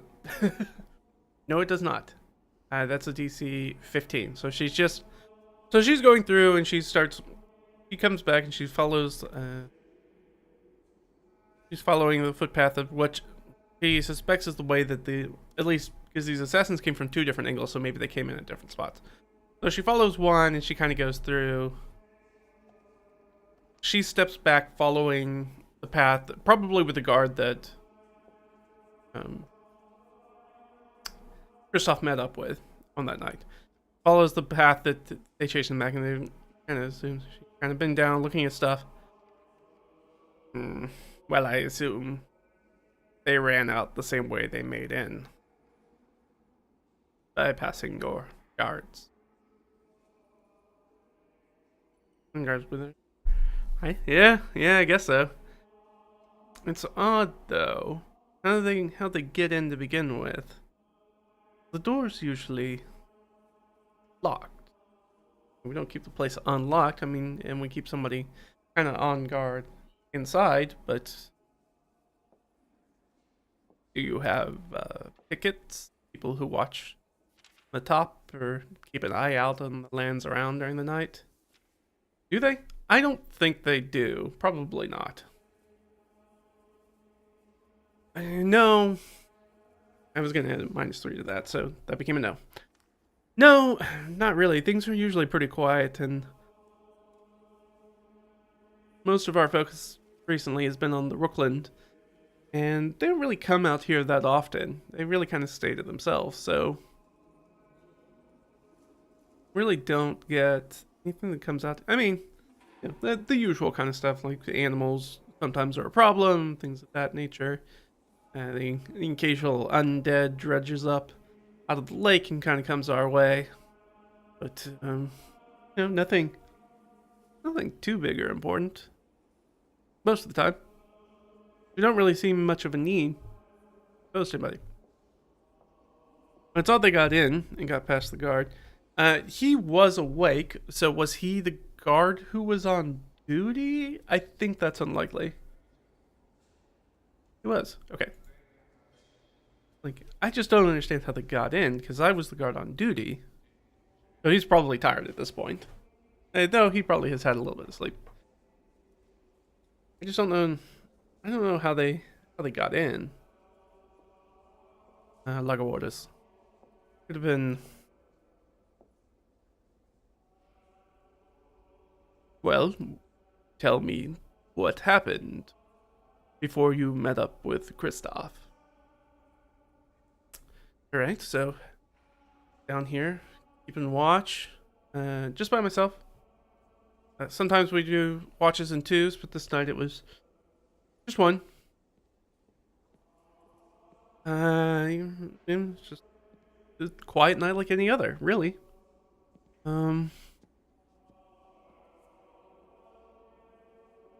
she's gonna make an insight check for sure, as he starts explaining what happened. And she got nothing but a 10. But she rolls pretty well. See what the DC is, so I'm not gonna look up stat block for this, guys. But that's a 17. So, or not a 17.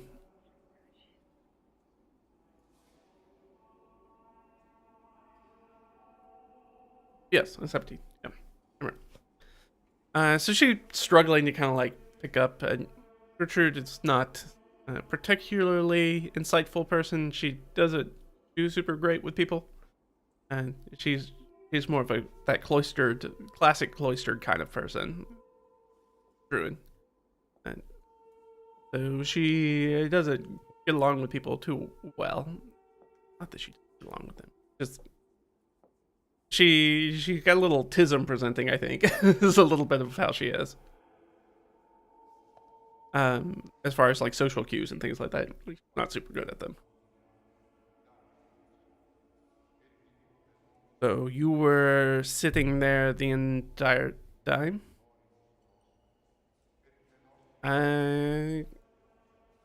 Was he? I highly doubt it. Okay. Even with a -5, that's still at 15, so the answer's still yes. Yeah, and sitting there the whole time. And then I got up to chase when I heard Cristoff and that other person making all that noise. And I ran out into the hallway and saw Cristoff. Tried to stop him because I thought he was the one making all the noise. See. We already blew our insight check, so who knows? This dude could be lying through his teeth. It's unlikely, but he could be. See, and the door was locked when you returned to it? That's a good question. Was the door locked when prior class stopped that guy? Because that's the guy that got stopped. Was the door locked? Well, I guess it doesn't really matter. So does he tell her it was locked or not?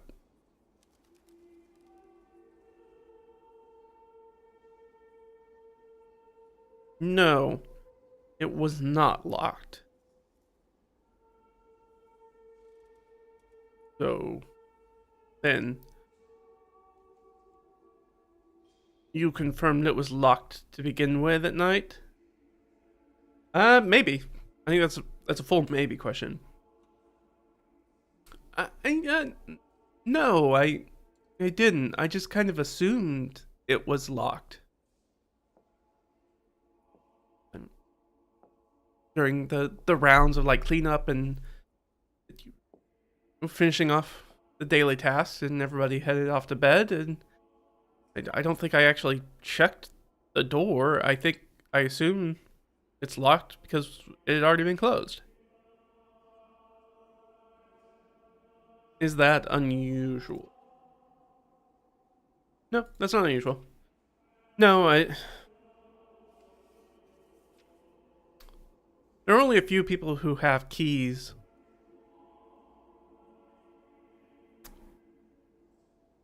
around the Priory, sort of higher ups in the organization. Not everybody has access to all the places. So, door must have not been locked. And who would be the one who locks it? It could be a lot of people. It could have been the Prior. How many people also, in addition to the Prior, also have keys? I think it's pretty low, so I'm gonna say like 1d3. Okay, so there are 3 other people that have who have access to these. I assume that one of them is probably like the cellarer. And we should do this. We should. This is a whole different scene. So all this is going on while they're doing this interrogation. The interior. Swamp Moss Priory.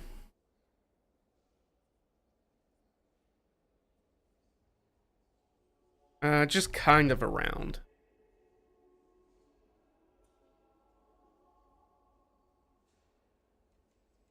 Gertrudt walks with the guard from last night, attempting to find any clues about the break-in.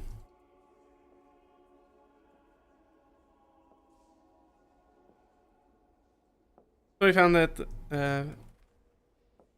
discovered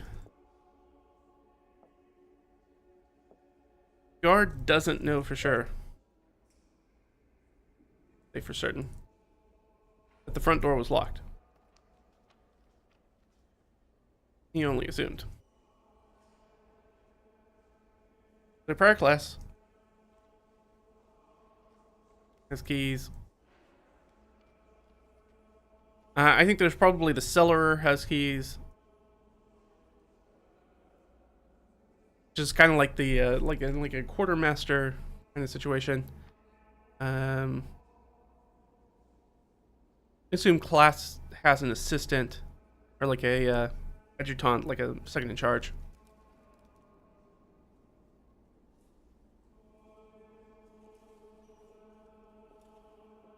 And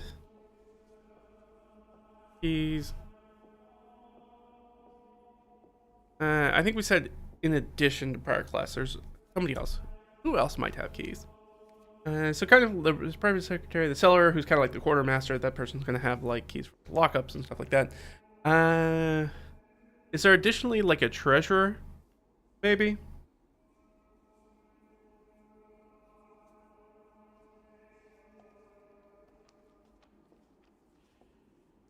I think that that's likely. So there's probably like a treasurer as well. Yeah, like a treasurer or like a chancellor or chancery. So we'll say treasurer.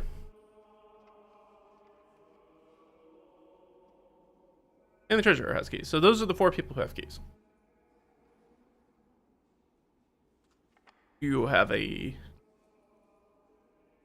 schedule, a rota of who locks up on what nights. Places like monasteries have very, very strict, traditionally have very strict like timelines about like You do win during what part of the day? They have a pretty organized schedule. I think that that's probably very likely. It would really surprise me if that was not the case. So there's definitely a +5 to this. Oh, but even with the +5, that's only a 6, so that's still a no. No, not really, or maybe, but I don't know of any. I think it's just kind of whoever last person is that's kind of coming by after we all, the sun goes down, evening meal. I think one just kind of, whoever the last person is or whoever thinks about it kind of goes and does it. It seems weirdly inconsistent. So I think that's going to proc her to make another insight check. That's so strange because, remember, she is also a druid, so she's also from a cloister like this. And she's like, well, that's weird. That's definitely not how our situation is like. I think that strikes her. So that's going to give her, I think, an insight check. I think you can give her with advantage. Because of this. Because it's really dictated off of things she knows, but it doesn't really matter when we can't roll worth of crap. So I think she's flustered and like, oh, that's very strange. The Priory operates strangely, what I know. Does it? Oh, like a Wardus. Okay.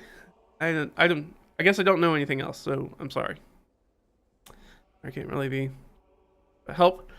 I guess you could go ask those people who locked up and determine who locked up. Certainly somebody must have, right? Or it would be weird if they didn't. Has there been times in the past where the door has not been locked or somebody has forgotten to do that? And now that we know that there's not a schedule for it, that feels like a 50-50 shot. I think he answers no, not that I know of, but I also I think we found out here that obviously I don't check, and maybe a lot of the other people who are doing overnight guard duty don't check. So maybe just somebody forgot to do it. Because I can't imagine it would be. I think he cuts himself off. I should ask, does he cut himself off? No. Okay, he doesn't cut himself off. Because if they... I don't think anybody would. He pauses and said, knowingly not lock the door. That would be a... I guess that would be like collusion, right? I can't imagine anybody would help with this assassination. I mean, we didn't even know you guys were going to be here. Right? I mean, I didn't know you were going to be here in our class. And then he's in break because I think, if I remember correctly, the prior class did not know they were coming. But he had heard about the ceremony.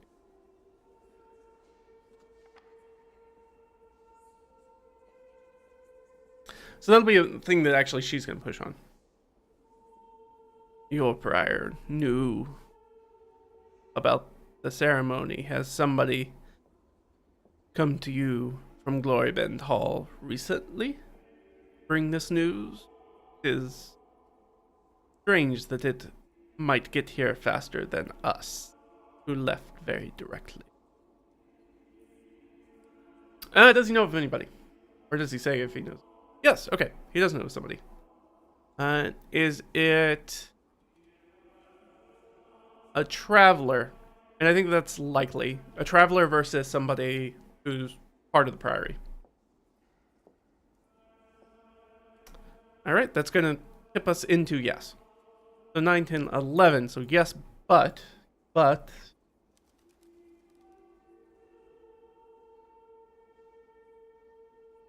Yes, but does he not know any information about this person? Is that the butt part? Yes. Okay. Yes, but I don't think I met the person who came here. I do remember that somebody showed up. There was a little bit of hubbub about them. Does he know who they, not necessarily who, but what they were? Yes. All right. Great. So I'm gonna roll on my. I have a D100, like random NPC, which is mainly like a job kind of thing. That can give us something. So I'll tell you what. I will roll twice. We'll take what I like better. So 63 or 75.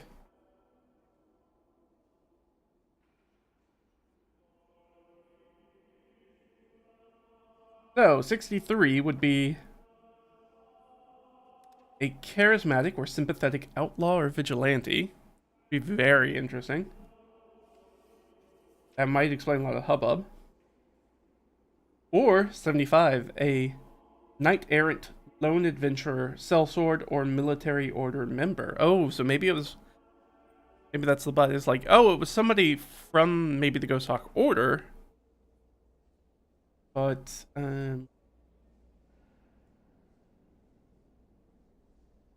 we could try to combine them. Maybe it was somebody who is been maybe removed from the order.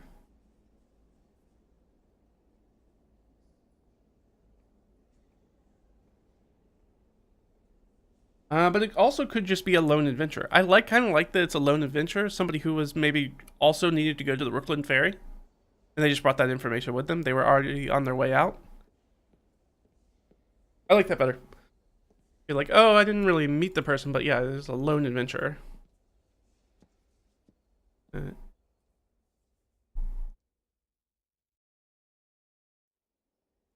Recalls a adventurer by previously seeking passage or seeking the Rookland Ferry. I assume out. They would have to be to watch for certain.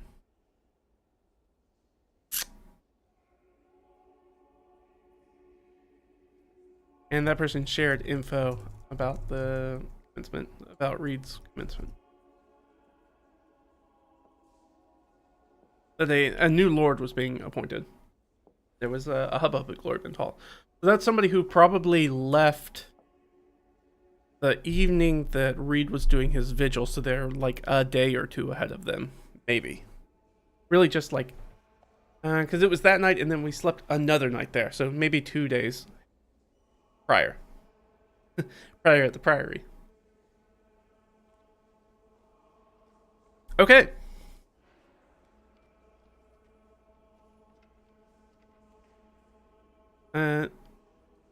You know, there's nothing that says that that person couldn't be a former member of the Ghost Hawk.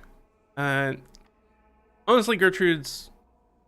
Is this guy... She's going to make another insight check to see, is this guy being squirrely about stuff?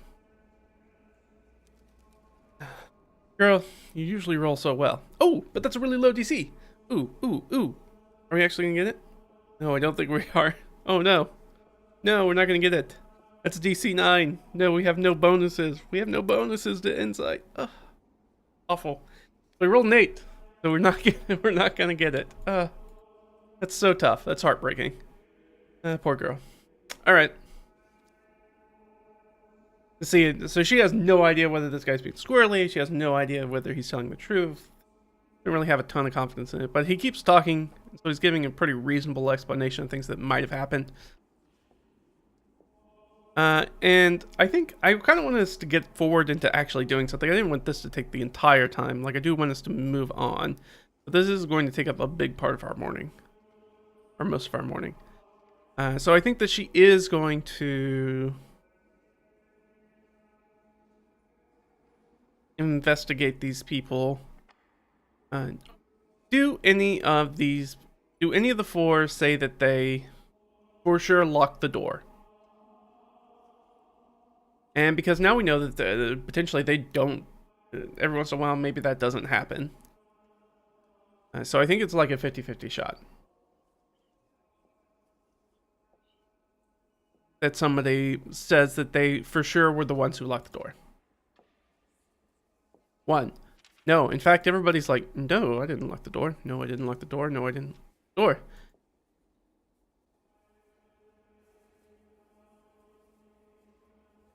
So this might have been a situation. Or is it no and? Actually, somebody's keys are missing. Somebody's missing their keys. I like that a lot. So I'm going to go with that. So 1d4, one of these guys is missing the keys. 1. In fact, the prior is missing his keys.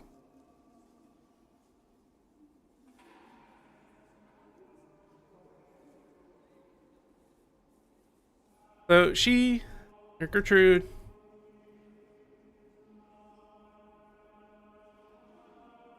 discovers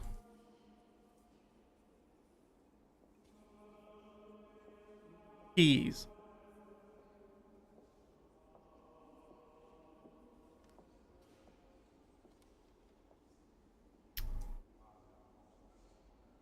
I assume he last saw them in his office.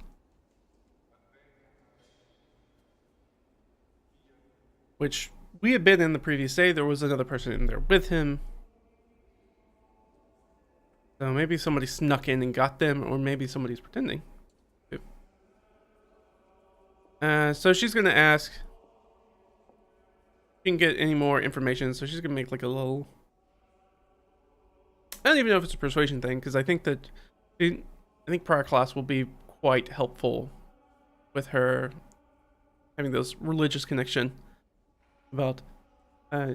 one of your members was telling me that an adventurer came by recently, and that's how you learn the news of Reed's appointment.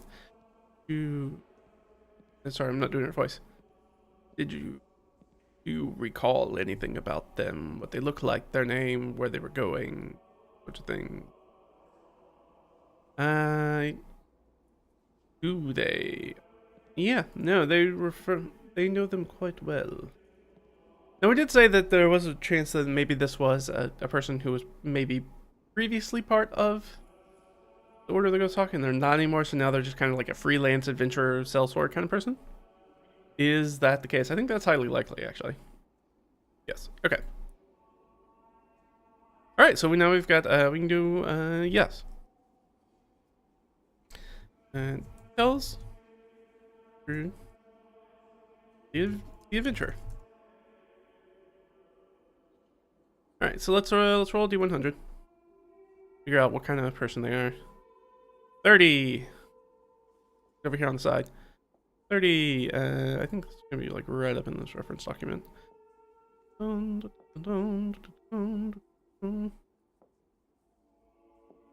We rolled a 30, so they're gonna be a half elf.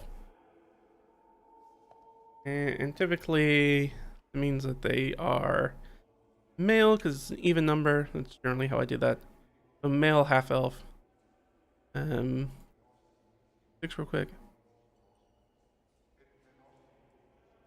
That would be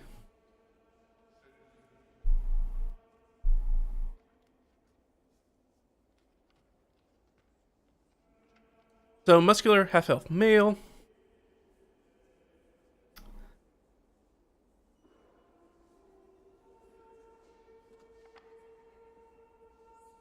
Gonna be muscular male. They got a name? Do they know the name? I think it's likely they know the name. Let's roll a new 100, and I don't have it up, but I can get it up real soon using the Xanthar's Guide to Everything. In the back, it's got those names. Actually, they might have it on here.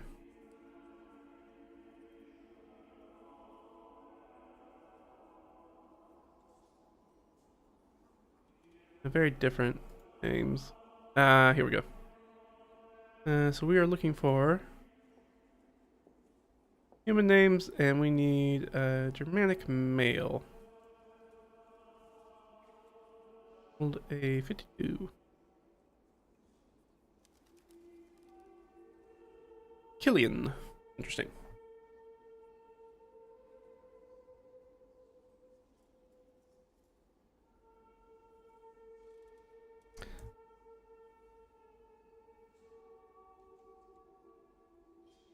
and former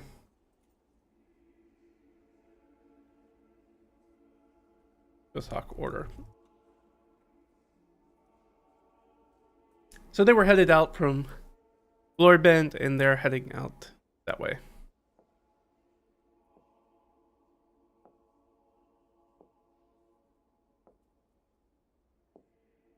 Yeah, well, I guess we already know where they're headed.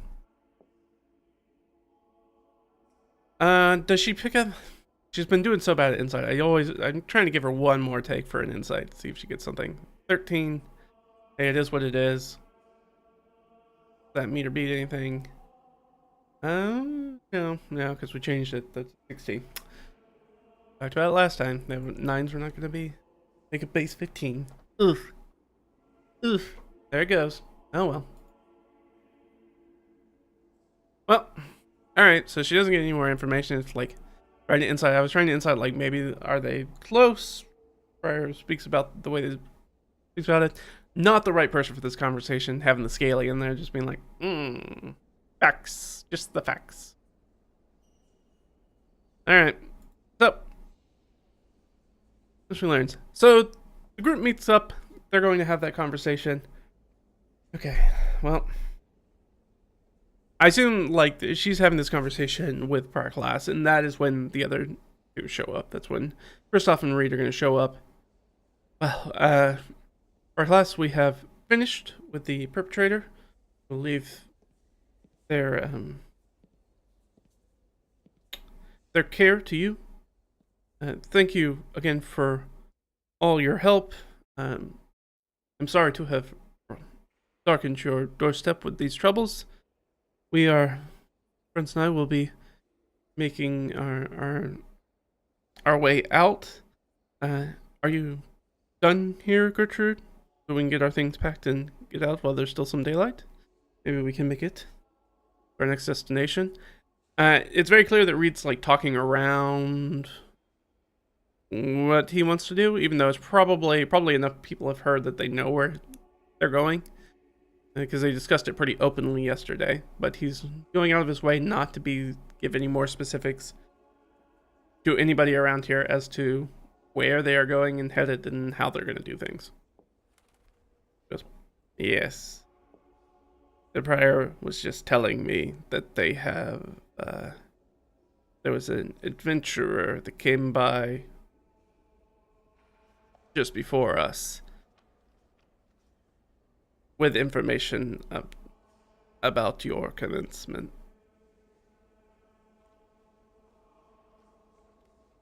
So there is an idea that people might know about you already as we continue to head further out. According to the prior's information, this person, the Brooklyn ferry to the White Birch Inn, so they are at this point some days ahead of us in travel. Information regarding you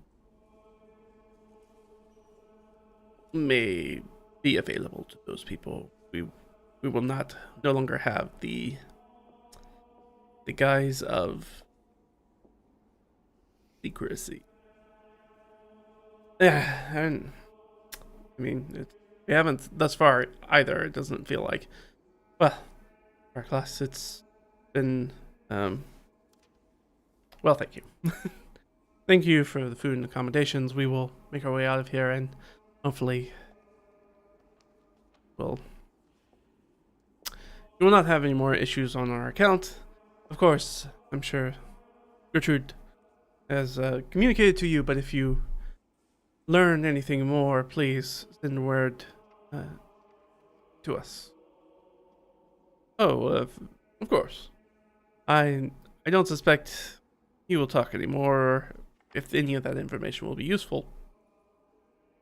But we will do that if something. So the group's going to put together, and they're going to head off. They don't have a lot of time left. They've spent most of the morning doing this, and having this conversation, doing those things, and getting packed up, and so it's sort of like midday. They're going to leave at about midday, and that's where they're going to travel down. I think we talked about, like, they could catch catch a ride from the Priory to get down there. That they would be able to get a boat. And I think at midday, we'll roll. Leave Swamp Moss for oh gosh, I keep forgetting the name of this place. It's like Muddy Bank, right? Muddy Bank Village.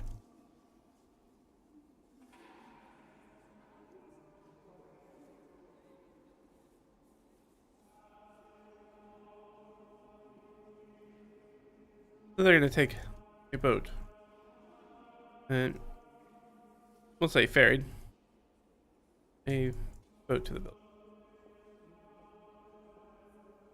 Again, remember that each one of these little hex guys is about 11 statute miles, 20-ish kilometers around there. So I mean, it's gonna take a while. It's a long boat ride. It's many hours on a boat. This is a very large lake. In context, quite large lake.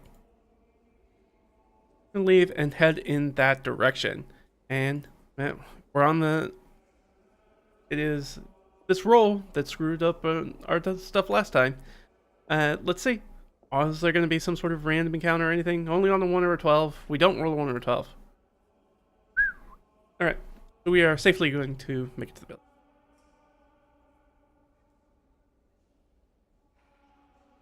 Encounters.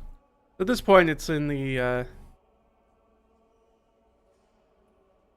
We'll say like early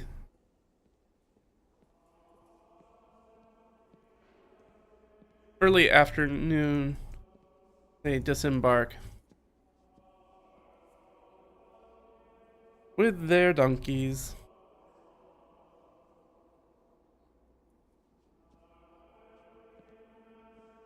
So I'm gonna give Reed a little stealth here. I mean, I gotta give him a stealth roll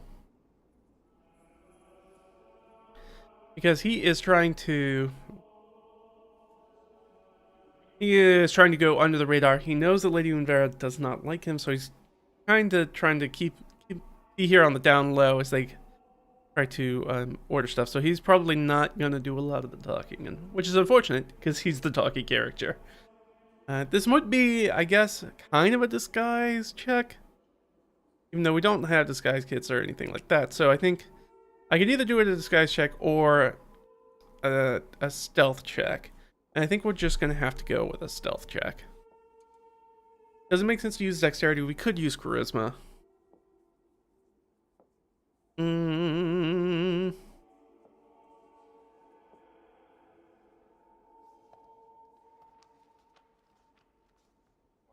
Yeah, I think we can make a charisma. Actually, we'll say it's a deception check. It makes more sense. So a deception check rather than a stealth check, where he's trying to pretend that he is of the common folk here. He's trying to be very low-key, very incognito. What's our DC? Alright, the DC's 19. I mean, he's got clothes. He's gonna stick out like a sore thumb a little bit already. And they're already kind of weird because they're showing up from the Priory. The Priory boat kind of dumped these other people off. So I think people are interested to see, like, oh, kind of, gawking a little bit of, like, who are these new people who showed up in town? So it's 19. We have a +3. We don't have any training in deception.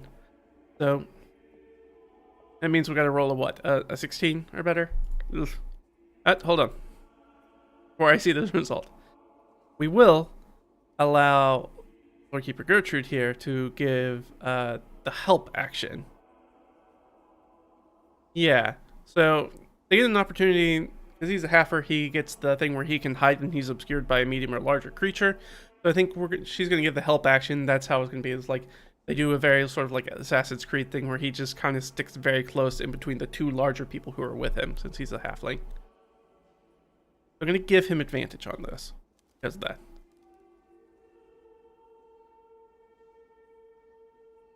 Should have stuck with whatever the other roll was. It was probably better than that. Alright, well, we absolutely have a real travesty there. We really fail. So people gawk. It's pretty easy to tell. I mean, I think he gets off, and we said it's gusty, right? So the hood's gonna blow off his cloak, the top of his cloak, and kind of trailing out behind him. And when that happens, it's very clear by looking at Reed's personage that his clothes are of a higher quality than everybody else's around. That he has this very, very nice dagger. In fact, now he's got 2 daggers at his hips. One is very functional, that's going to be the Assassin's Dagger, but the other one is the Maker Blessed one, which is functional, but is embellished, right? It's a very nice knife. Very, one where it's like, oh, that's almost like cosmetic. It's almost like a cosmetic kind of armor. It's like, oh, that's not really functional armor. It's like, no, it's a functional blade, but it is very well embellished. So it's very clear that he is a person of means. I don't think we didn't roll something terrible, so unfortunately we didn't roll a 1 either, which would allow us to halfling, but we didn't get that either. Sucks. Oh, but it is, you know what? It is a new day, so we all do get our little heroic inspirations. Do I want to use that for this? I don't think so. I don't think this is important enough. All right, so, but anyways, we fail that. So Reed fails to blend in. What else is new?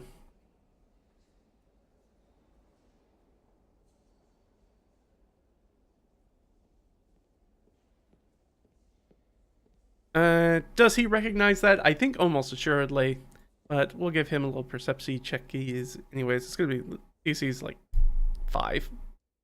It's almost impossible for him to fail this. Yeah. So he's well aware he's been made. People are as soon as they kind of see him, they start a lot of talking. People kind of like that. Thinking either there's a wealthy merchant or a lord or somebody who's down. And then pulls together to it. All right. Well, it seems like we won't be able to use a lot of discretion. So I think maybe speed is our friend here. So might have to throw around some money, which is not something I think we wanted to do. But let's see. Find a boatman really quick when you can take us, and then let's see if we can get a little boat for us. So they're gonna go on a search. I think they stay together. I don't think they want to split up at this point. Since our cover's blown, I don't think we want to split up. So we're going to stay together. And start investigating stuff. At this point, I know, we're about 2.5 hours in. I want to do a little bit more. I kind of want to get us at least on the road.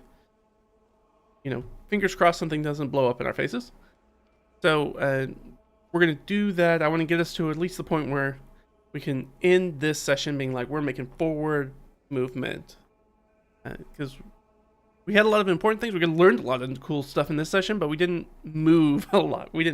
It's a 5-footer is what they call it, right? We didn't move a whole lot as far as trying to get forward to our goals. So it was a lot of standing around. So I'm going to take a quick break. I'm going to refill up on my coffee. And we're going to come back and we're going to try to at least get to that point, and then that's where we'll end the session. So thanks. Keep hanging out. We're gonna go look at stuff. I'm gonna go get the stuff done, and then we'll be back here in a bit.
It's chloroform. Chloroform was the thing that I couldn't think of earlier. The knockout chemical. Apparently it doesn't work like that. It's not like the inverse of smelling salts. Doesn't immediately just knock somebody out. Apparently it takes quite a while. And you have to have quite a bit of exposure to it to kind of conk out. So when you see somebody throw a wet rag over somebody's face and they go, that's apparently that's all movie magic. Apparently it does not work like that, which is very funny. All right, so yes, we are in the village. Let's throw us all the way back over. So we are in the village. We're in Moneybank Village. And we're trying to find ourselves a lovely, lovely little boat that will take us across Green Lake. So, I don't think we're gonna have any difficulty finding that. I think rolling for it is going to determine how fast we are doing it. So, expedience. Because we failed this, expedience is the measure of the day. Is the keyword. For Lady Unvera can cause any issues, essentially. Can interfere. We'll put interfere. Because, look, we kind of blew our record. Nobody knows exactly who Reed is, because nobody's seen Reed before in this area. I mean, probably. I mean, besides Lady Unvera, she's gonna know who Reed is. But the average villagers of Muddybank are not gonna have any idea who Reed is. They just know that he's a fancy lad. And they're rubbernecking a little bit because he's here. Alright, so a very high success here, I think, is going to be, and we can use a lot of things. I think we're going to let people help. So I think the best way to do this, I think Reed said he was willing to throw a little bit of money around, so I think that helps his cause as well as the other two are asking questions. We can give him advantage, and this is one of the things where it's like, in older editions, you would have things like Streetwise that would roll on this. But since not, I think this is just a straight up persuasion roll. As he kind of looks for somebody. I don't think anybody else's backgrounds will be appropriate here. No, I mean, it helps to have the druid, like, people are going to be very helpful with that. But the same way that they would be with him as a baronet. And I like to use some of the 2014 features. I know that's not common with 2024 anymore, to be like, oh, he can, like, if he really wanted to, he could, like, walk up to Lady Unvera's manor and be like, hey, you need to put me up. And she'd be like, yes, technically I have to extend rights of hospitality to you, even if I don't like you. And the same thing works for Lagawardo's Gertrude, is that, yeah, that's one of the reasons, like, them showing up at the Order of the Ghost Hawk is like, yeah, obviously they get to stay there. Because she is a religious member as well. You don't even have to pay for the privilege. Get a private room. Plus, he's a noble. Always does well to play well with those people. So, you give him a persuasion check. This is going to be with advantage. Find somebody. Yes. Yes, please. I'll take the 22. Let's see what the DC would have been. So, oh. Yeah. Gotta love it. So that would have been a 16 DC. So yeah, we very much nailed that one. So Reed's able to kind of goes down, maybe even the first or second person that he looks at who's like, that looks like a sizable boat, let's go ask them. This person is open to it. So they start talking to these people. It's a fishing village, so all these people are going to be fishermen. The big boats with nets on them. But are going to be large enough, like they catch enough. Have to get a boat that's large enough that it can actually take the donkeys on it. So a somewhat sizable boat. But it is a big lake, so that makes sense that there are fishing vessels of that size. So, goes in, starts talking to them, like, look, we know that the ferry is gone, we're looking for passage to White Birch Inn. We're willing, of course, to pay you for time and for any catch you'd be missing out on during time. So, what kind of costed to get them. So I do have in here one of the things that we do have from D&D is Ship's Passage, which is roughly a silver a mile. I will use the same mile, even though we're technically further than a mile, but that's fine. So how far are we going? So we're gonna have to go around. So I don't think it matters which way we go. I think it's going to be the exact same. So 1, 2, 3, 4, 5, 6. I guess because we're already. Yeah, we'll say 6.5. We got that one. 1, 2, 3, 4, 5. Okay, 5.5. We'll do 5.5. So about 55 miles. So 5 gold, 5 silvers worth for travel for per person and animal. Just right off the bat. It'd be 5.5 per person, and in fact the animals might cost more. I'm not sure. We'll figure that out in a second. So they immediately start going into the haggling phase. So we're also trying to hire some people, because this is a chartered. We're going to charter this boat. It's not we're just hopping passage on a ship that was already going. We are going to have to pay for that. We'll see how much, because that's going to bring them. Because now we're starting to look at, this is where D&D economics get real wonky real fast, where it's like, oh, but compared to what they make in a day as sort of what they do, the amount of people on this boat. I don't have the boats in front of me. I think there are some boats in here, though. For a boat. Oh. Or, I guess technically it'll be under ship.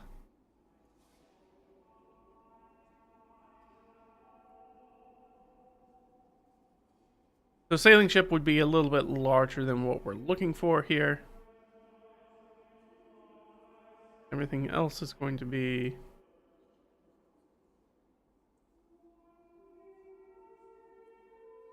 I think this is all Spelljammer stuff, right? Yeah. Ship stat blocks. Here we go.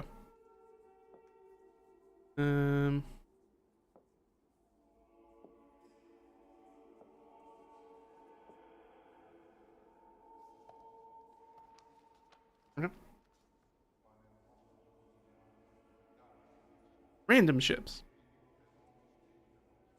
Yes, let's go to this page. It's gotta be larger than a rowboat. It might be a keel boat.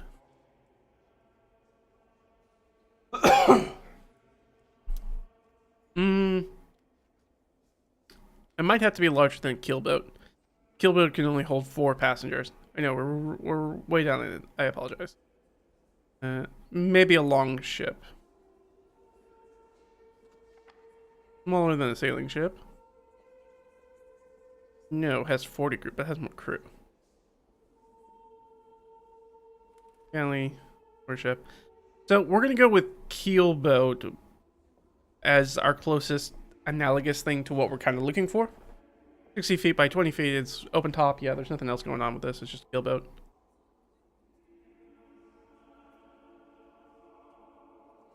So it doesn't have like a ballista on it, because that's insane. Why would a fishing boat have a ballista on it? It's not that kind of fishing. It's not spear fishing. We're not catching whales out here.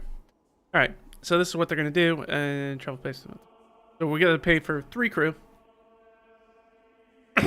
Which is also good, because we also don't want to get on a boat that has too many crew. So 3 crew. We got to pay for their daily wages.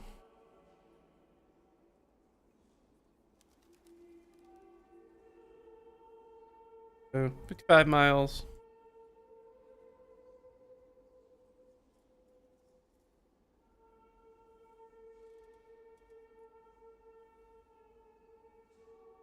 Total 55 gold.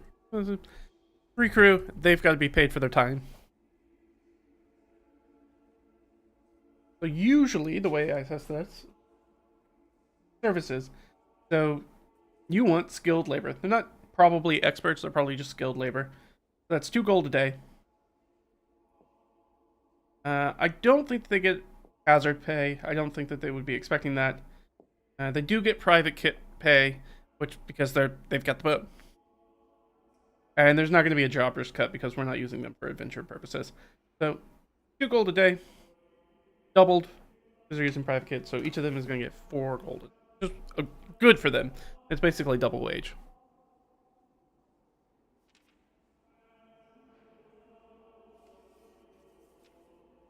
And 4 gold. Okay. Get out of here. Not trying to add things from other documents. I'm gonna say.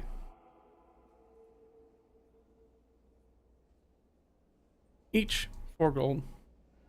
Okay.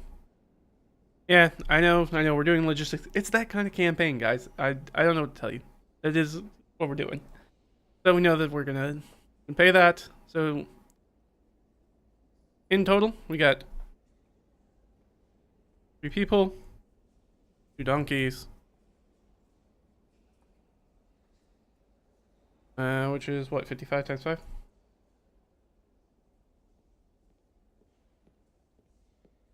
27.5 gold.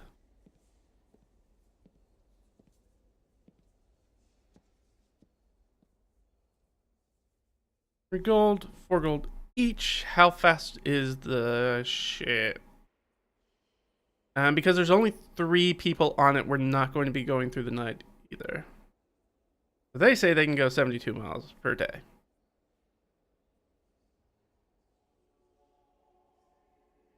So they're saying it's a day trip. I question whether that's true. That would truly be hoofing it, and that would be a full day. So it's already midday, so we're already at half a day. So this is for sure a 2-day journey. We'll just put day. 2 days. 2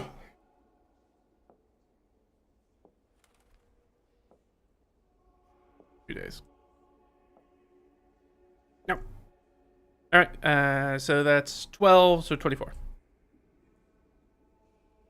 So the grand total for that is going to be just a little over 50, huh? That's going to be 51.5, right? So that's a lot of gold. But I don't think he's not wanting to haggle. I think he's going to ask them, like, how quick can we go?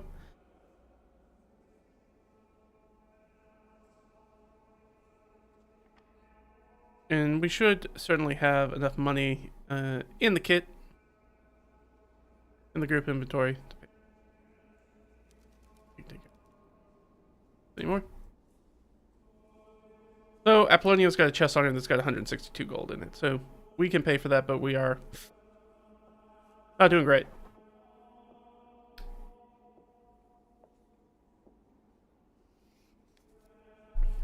So we're going to have to do that. All right. Yeah, I don't think they try to make this deal pretty quickly. Like, how fast can we leave? We can leave with the tide. Is the tide now? I think there's like a 50% chance. Yes. But we rolled an 11, so it's a yes, but this lake is big enough to have kind of tides, I think. So yes, but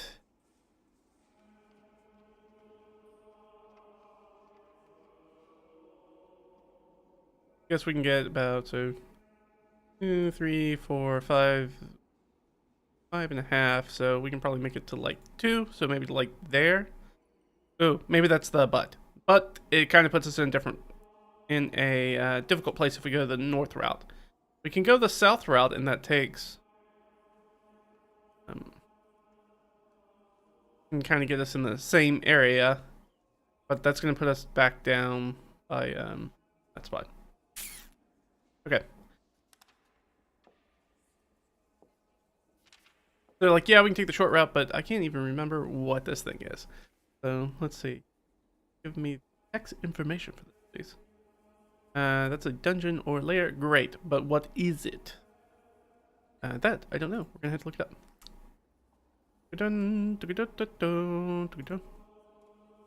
All right, so we need to move up a little bit.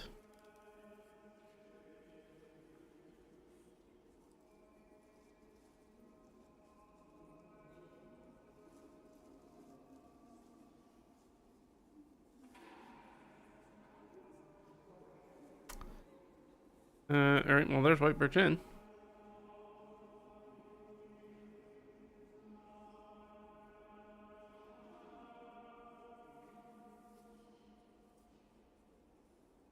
There's White Birch Inn. There's the treasure. There are the ruins.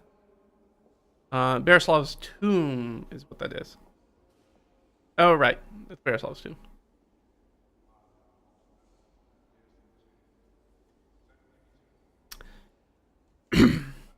Yeah, so that'll be this. Is like, yes, we can do that, but I gotta tell you, being at that place at night is not generally a good idea. The Fisher's gonna kind of look at the three of them and be like, "Are you guys competent fighters? I mean,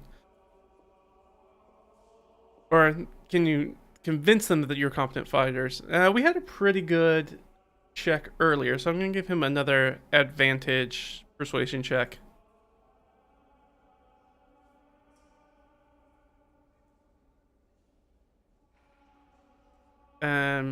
So like, look, it puts us in a rough spot. That's an area of waters where, I don't know, things will get weird at night. Sometimes there are undead that come out of the water. It's really not super safe to be in that area overnight, and we would rather leave tomorrow if possible. Or we can push really hard and try to get past it, but that's deep into the night, and that's not safe sailing already, and we'll be quite tired by then. So we are unlikely to convince them, so we need to sweeten the pot in some way. What do we have on offer? How about that? Let's look back at where we got in the group inventory. We got some stuff in here.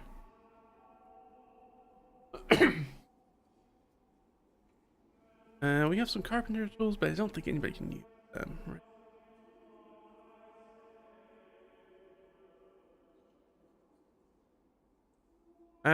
Yeah. Okay, doke. Not that.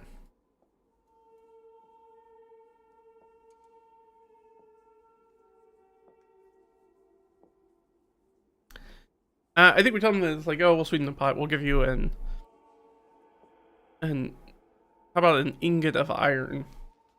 A little bit of iron to you can use for smithy, for repairs on your ship and things like that. Let me look that up real quick. And trade goods. Nice. Tells you iron by pound is a silver. Give you.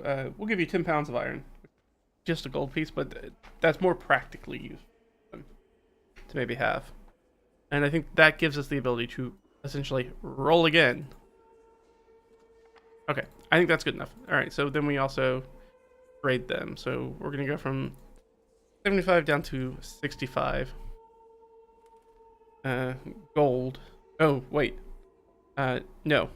We have 75 gold. We have so much. That's technically just 1 gold. So give them essentially 10 pounds of iron, which is probably like an iron ingot, honestly. And we should change our music. We are no longer in the cathedral.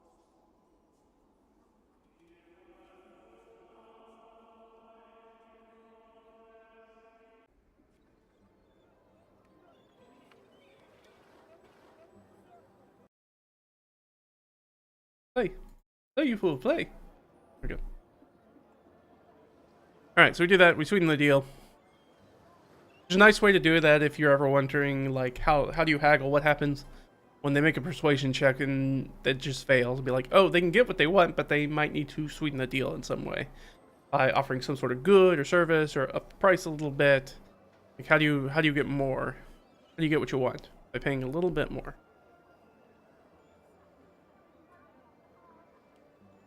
Plus, 10 levels of iron ingot.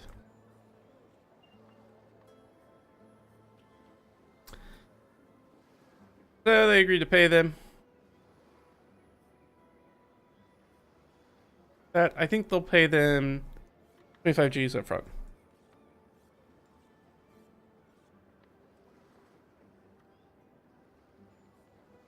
And they leave. Headed north. East, technically, right?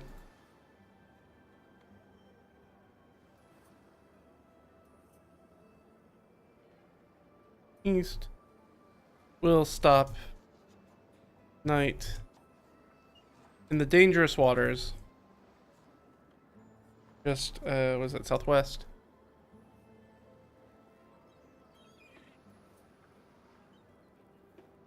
West. Bearslav's tomb. In their dungeon.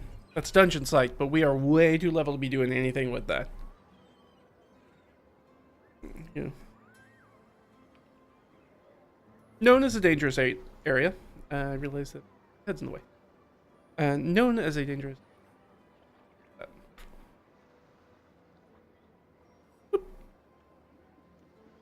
As a dangerous area. Hello.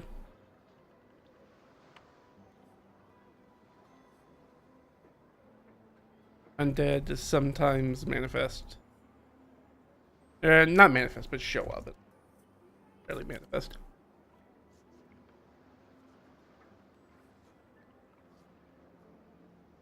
Specifically at night. Those of you who remember me making Bearslav's tomb will know that Bearslav is an undead who's trapped under the lake. I don't think a ton of people maybe know what exactly is the area, but they do know that the area is dangerous, and they don't really want to stop there. Like, look, we got weapons. We can do watches over the night. We'll pay you the 25G up front, which I will go ahead and remove from our inventory. Set out. My brain's not mathing this morning. 137 gold.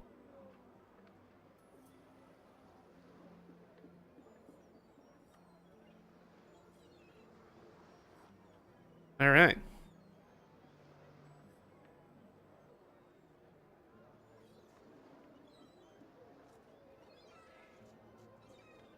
All right. So they are going to exit the fishing village.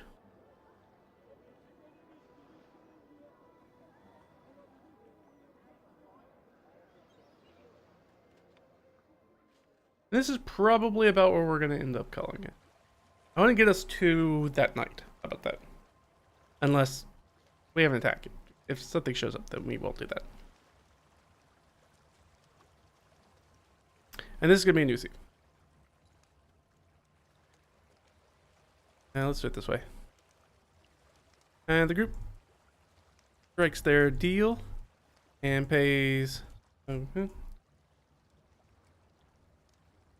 already removed.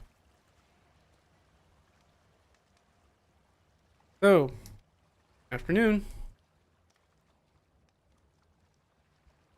On the boat. Headed north. Technically north.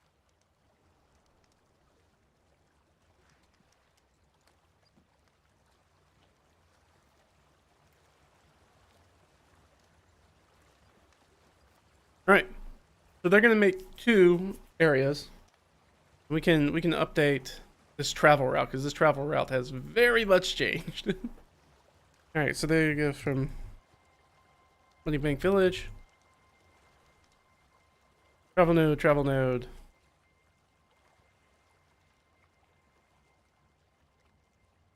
I think we're gonna do it that way.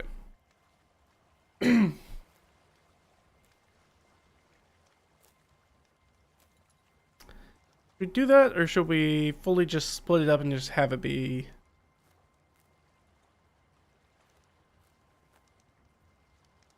I think that's fine.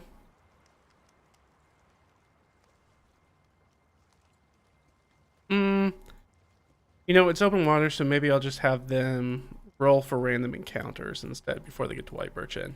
Because now we're kind of off the rails. 1, 2, 3, 4, 5... So there'll be 6 opportunities.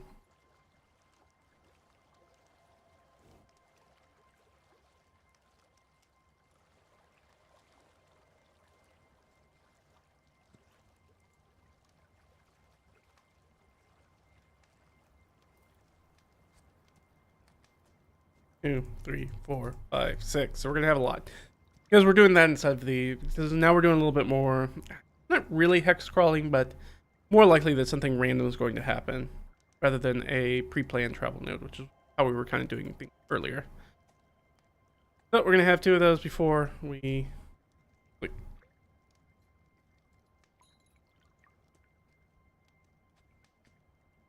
Anchored boat southwest of Bearslav's tomb. All right.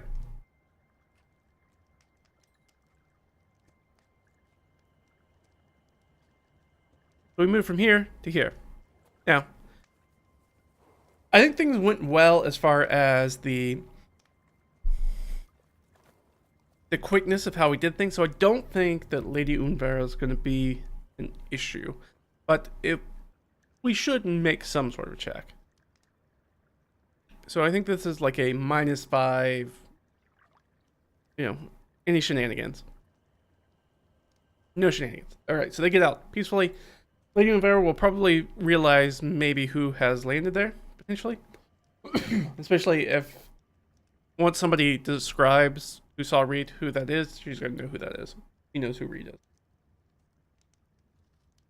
But for now, at least, we got away free. We can do that. That's great for us. Up. Up. Sorry. And then just here. All right. So, random encounter checks. So, like I said, I do a D12. On a 1, we have a random encounter. On a 12, we have some sort of generally dressing, or we see something interesting. That is usually not a combat.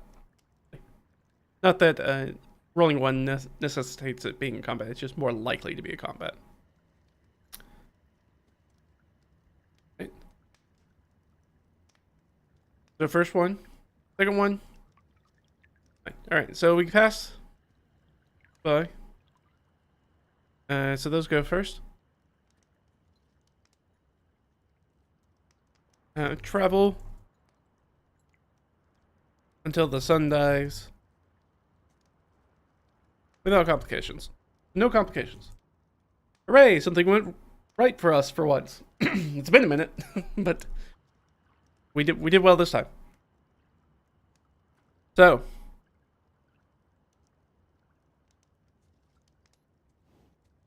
they're going to camp overnight.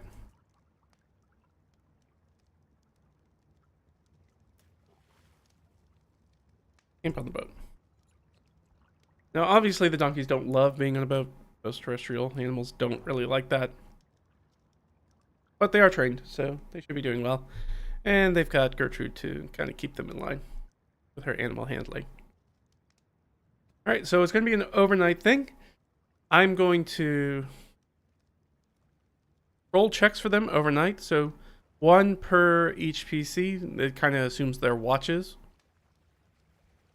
I'm going to roll these at disadvantage, essentially. So I'm going to roll 2d12 and take whichever is the, in case we get something, just because we know that we're in a potentially dangerous area that we kind of pushed ourselves into.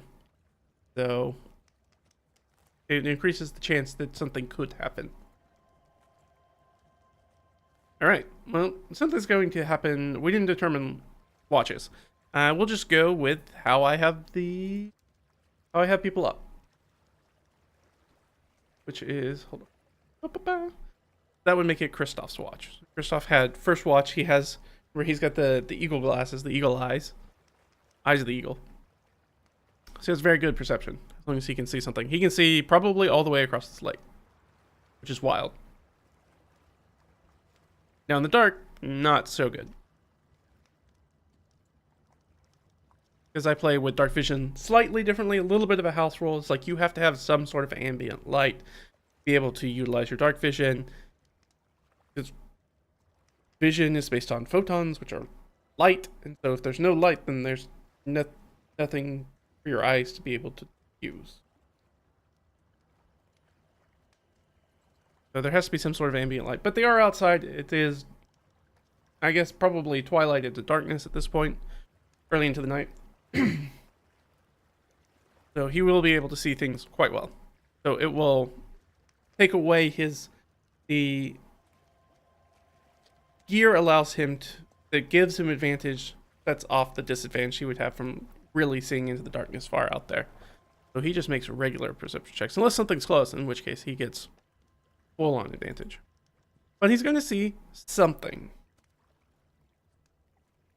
I've got a handy-dandy table. So, I'm going to roll 2d20. Let me pull up the table. So we rolled a 12, so it's unlikely to be a combat, but it could be. So it's probably going to be a bit of dressing. And I've got some wilderness here. We're on the water.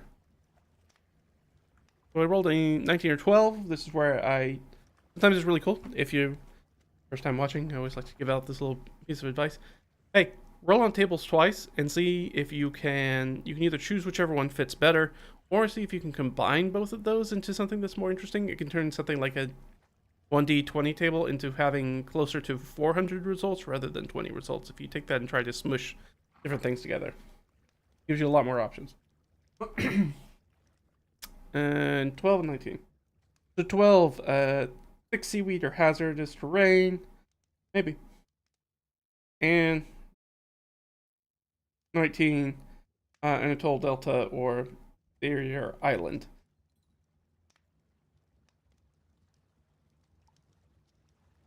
So yeah, maybe this is like a floating mass of algae or something like that. Like he sees this floating mass of algae, and let's find out how close it is.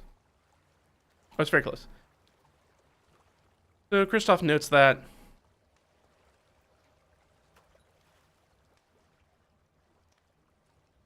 mass of floating algae and maybe vegetation / maybe like some driftwood.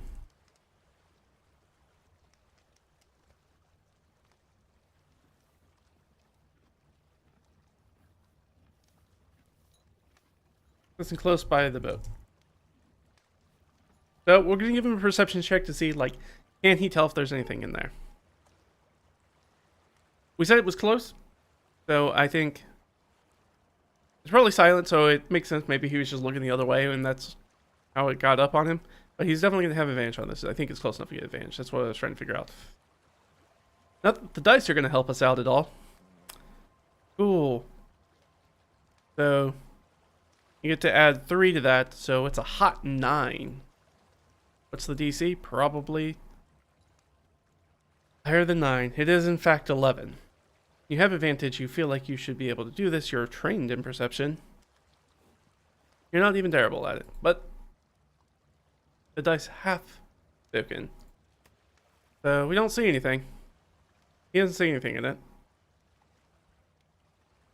So question, is it going to actually hit the boat? I'm going to say likely, so +3. 17, yes. So there's this chance that it's going to... So he sees it coming his direction, but he doesn't see anything within it. He probably doesn't know whether that's a regular occurrence or something he needs to be worried about. I think he keeps eyes on it. Luckily, he's the only one who needs armor, so it's very helpful that he woke up. So I think as it gets closer, I'm sure there are like gaffs or something like that. Yeah, it's fish, but of course there's gaff hooks and stuff like that. So he's going to pull out a pole that's got a hook on the end of it and just kind of probably reach out and kind of mess with it. Make sure that there's nothing weird in there. We'll do that. No roll necessary. Question is, does something happen? I'm going to say it's unlikely. -3. But does something happen?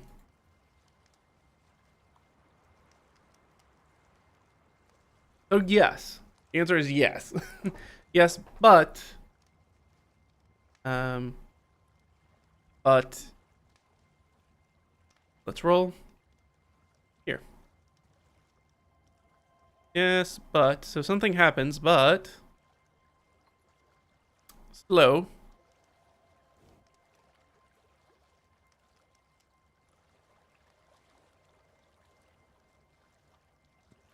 Yes, but slow memory.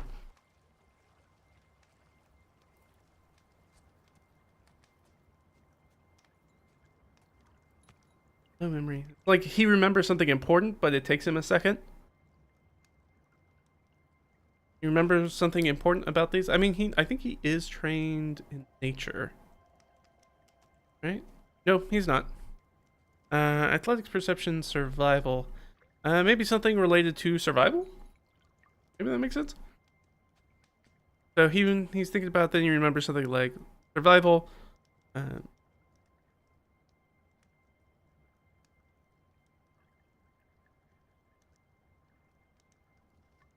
I have no clue what that would be. So when you don't have clues, and you use like a 10-second rule, it's like if you sit there and think about it for a little bit and you don't know what it is, you can either re-roll or move on. I think at this point I'm going to move on. Really, just wanting to know is, hey, is this going to be a combat thing, or something? Is this detrimental in any way? I think that's extremely unlikely. But I am wrong, and it is detrimental. Okay, is it undead? Probably. Yep, sure is. Okay, so he's reaching out there with a gaff hook and making sense of it, and he's like, I don't know. I think as he's doing that, the survival check is like, oh, there's not, like, the point at this point, the lake is placid. Like, it's glass. There's no waves or anything, and he realizes, like, oh, this thing shouldn't be moving on its own, then. And at that point, I think that's when there's a hand that reaches out and grabs onto it, and this body wheels its way around out of this massive thing that's covered in, like, algae and all sorts of, like, rotting vegetative matter. It grabs the gaff hook. And it's going to try to pull on the gaff hook, so I'm going to make it a strength save. See if Cristoff... I'll let him do a strength or a dexterity save. How about that? He's trained in dexterity, but his strength is okay. Whether he just lets go of the gaff, or if he plants his feet and holds on. Falling into the water seems like a really bad idea, so I think I'm going to go with the thing that he's going to be better in. So I think his inclination, his instinct is to drop it. So he's going to drop the gaff hook. Let's see if he drops it quick enough where he doesn't fall in. Okay, the DC is really low. That's very good for us. The DC is literally 6. So we should be able to do this. Okay. We get +3 to this. We only got a roll of 3. Come on, dice. You've been all over the place. You've been real low today. I really need the guy that's wearing heavy, like medium armor to not fall in the water. That's real bad if he falls into the water with his chainmail on. I really need that to not happen. Okay, 14. Yes. All right. 17. He drops it. So he drops it.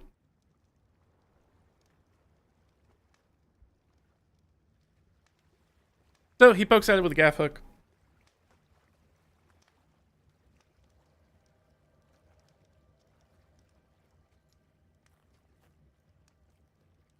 When an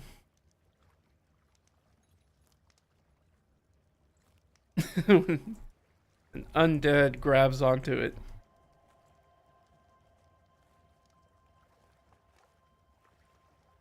And at this point, we'll go into initiative, apparently.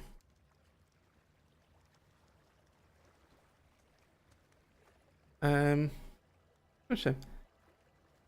kind of want to run the combat. But I really shouldn't. But I kind of want to. Well, let's see what a monster would sound like. Alright, so let's go. I think it makes sense. We're doing a thing, so this is going to be... Sure, let's use Fight Club. Right, so we have 3 PCs of first level. I always try to make it a high encounter, and we are going to... The filter on here, we're going to get some undead. You know for sure this is going to...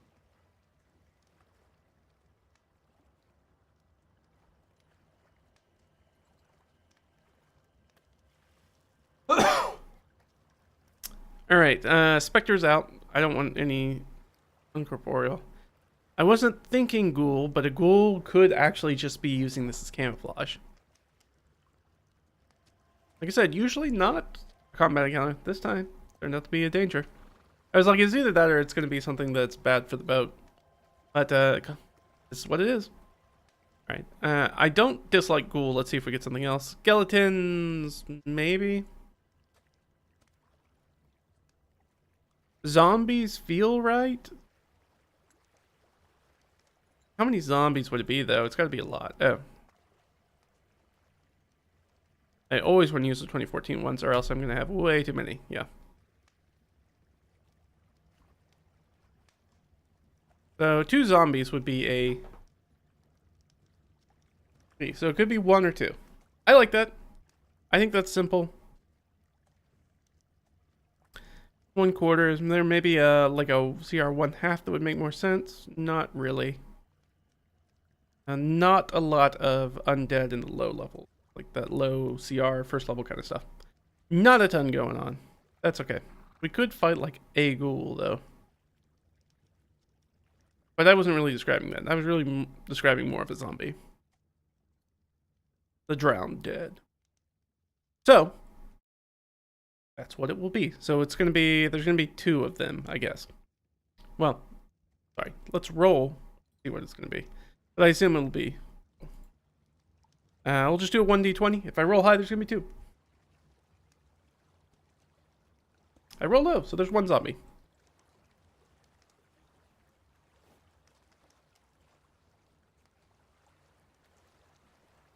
Initiative. So there's going to be Cristoff. Zombie. Question marks? Like, are other people going to do anything? Cristoff's the ones on watch, so everybody else is asleep. Cristoff, let's roll initiative for Cristoff. The zombies have terrible decks, I know that. My brother, you have to roll higher than that. I really need to see some double digits. I really got to see some double digits on here. It's getting embarrassing. Alright, for some reason, we're going to be going after the skeletons, after the zombies, because the Google Dice Roller is against me today. The whims of fate, chaos are against me. Oh, I must have been, oh, so proud. My vanity, Odysseus. It will be thy downfall. Alright, zombies. Give me a zombie stat block. There we go.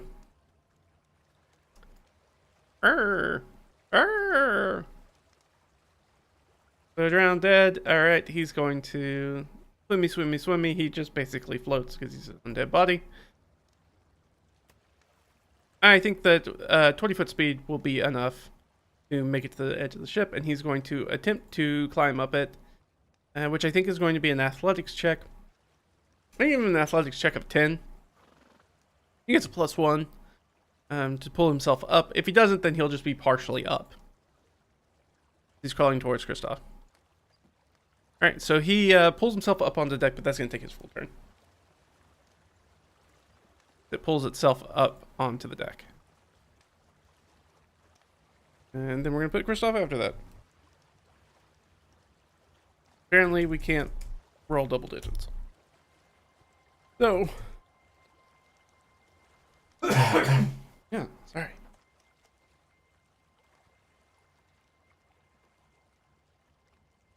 On the ship. Technically boat. Boat deck.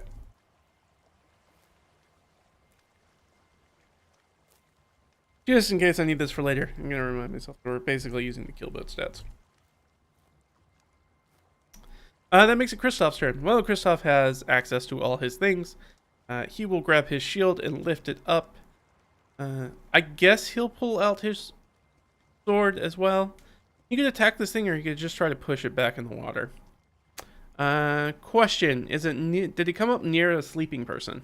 No. Okay, so it's clearly coming after Cristoff. It's targeting Cristoff. Cristoff's like, I could knock it back into the water, or try to knock it back into the water, but then on its turn, it's probably also just going to climb back up. So maybe I should just attack it.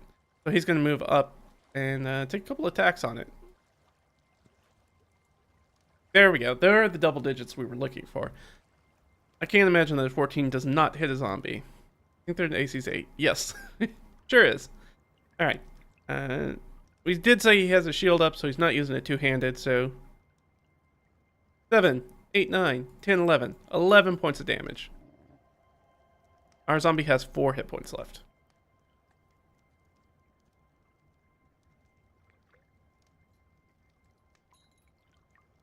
Before. That's Cristoff's turn. I'm not, you know what, I think Cristoff, again, Cristoff made a massive travel across the map already. He's a very veteran warrior. Remember that he made a travel from here all the way over to here. Basically by himself. He may be a first level sidekick, but he is a very competent adventurer and warrior. He is a veteran warrior. He is a competent adventurer. I think at this point, he knows that he can probably deal with a single zombie. He doesn't actually need to wake anybody up who doesn't wake up because of the skirmish already, which we'll roll for.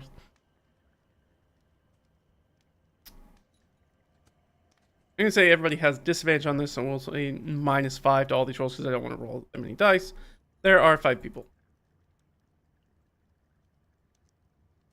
I'm looking for 10s. Nobody's going to get a 10. So nobody at this point has been woken up yet. Just make things nice and simple. It's going to be the zombie. The zombie's going to come in. You're going to try to give him a little slam. A little slam, bitey bite. 13's not going to do it against Cristoff.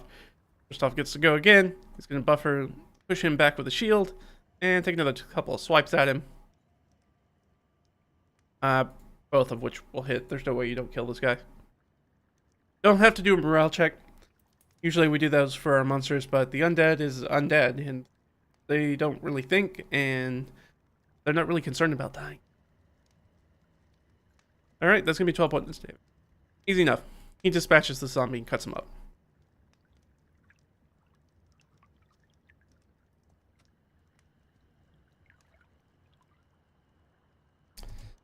Cristoff. What? Quickly dispatches the zombie. Does he take a look at this? I think maybe he doesn't want to touch it because it's got a whole bunch of gross, rotting organic matter on it, and he's maybe afraid of, like, illness or sickness or something like that. I don't think that he necessarily wants to touch this thing. But, we'll give him a perception check instead. So he's going to look at this thing. And again, he has the eyes of the eagle on. So he's very good, including minute detail. See if he sees anything worthwhile on this. Oh, yeah. 16, 17, 18, 19. 19, I'm not even going to roll for a DC because that will definitely... He'll poke at it a little bit, probably grab another one. Gaff hooks and get the previous gaff out of the water, and then try to poke at this thing undead before he's going to push it back into the water. Kind of like hook it and kind of move it around. See if there's anything interesting about it. So was there anything interesting about it? Yes. Great. Is that thing something of monetary value? Extremely unlikely, so -5. Nope, it's not that. So it must be something else. The nice thing, is it like something about like the clothing? Like we don't know, maybe it's like the age of this thing? Maybe. Yes. I'm gonna guess... You know, I'm just gonna roll d6. This seems to be a relatively fresh corpse. Surprisingly fresh, of course. So he's looking over it and determines it's a very recent corpse.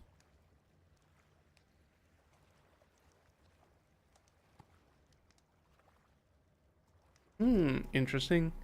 And more interesting.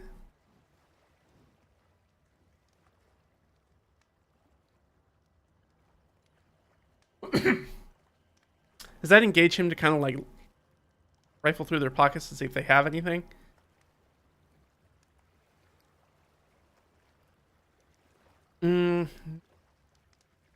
I think maybe he thinks he's gonna throw. He's gonna toss. Toss a sheet over him. Body and see if one of the fishers can ID the person in the morning. So he doesn't push it back into the lake at this point.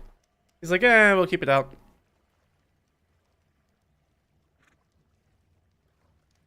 Knowing Reed will probably want somebody to do a prayer over it and see if they can give it a burial.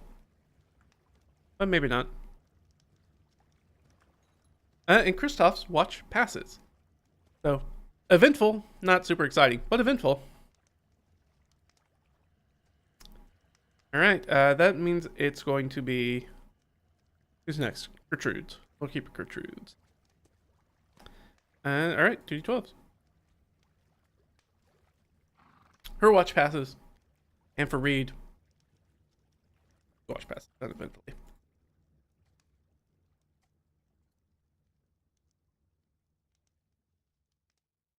Alright, so, morning. Rest of the night passes uneventfully. Or the rest of the night is uneventful. And we will pick up in the morning.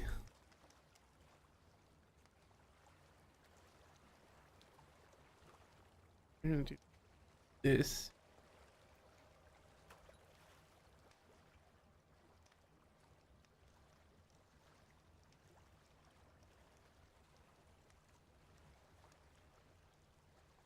Spring 34, it's going to be the mother. The Spring Mother 34. We don't need to roll for this at this point, but I'll roll for it again tomorrow when we start our next session. Tomorrow. Our next session of this. Maybe in a week, maybe in 2 weeks, we'll see. And we did 2 of these back to back, we'll see how we might do more, might not. Kind of depends. So, in the morning. We're gonna have the fishers.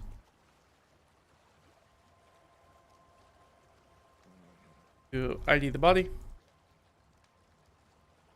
Continue journey. And check. And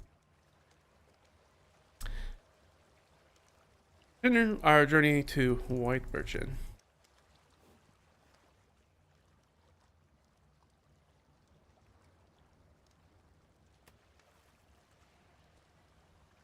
Now, if we were doing this in like a standard text scroll or something like that, that counter would have gone very, very differently because that would have probably been arranged for like a level, like a CR or a party level 5, which would have been a lot of zombies because that would have been actually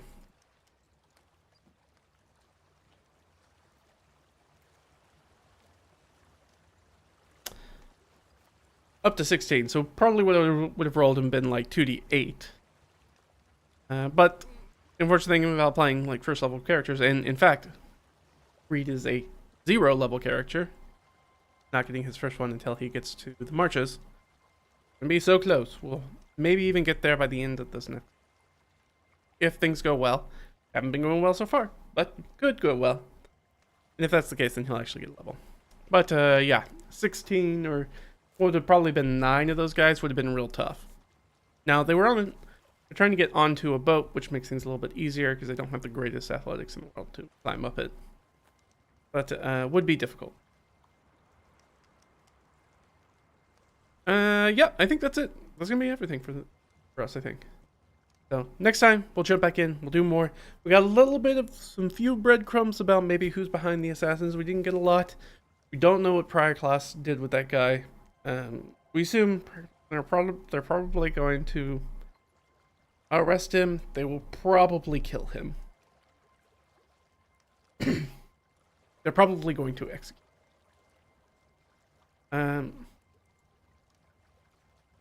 Hey, if you live by the sword, you die by the sword. They say, right? But and that is going to be it for this one. Oh, I'm such a fool. I feel like I do this every single time. We have one last thing that we need to do, that we always need to do. Usually we would be rolling for a for an ability score, but this time, I think because everything's down here, we need to assign one of our background ability score points for. So, over on the left, actually this will be, there we go. So, over on the left you can see, right now we're sitting at 12, 11, 13, 10, 15, and 16. We have 3 ability score points from his background that we can assign. We will do that now. I think I talked at the beginning that is like, I'm likely to drop it into Wisdom or Constitution at this point. Simply because we could drop it into Dex, but Dex we do have that one that's going to reroll as well as Strength, so we might want to hold on to those if we can to the last moment, just in case we're able to get it into the marches, because once we get into the marches... And hold on, what is my actual goal? What did I actually write down for the goal?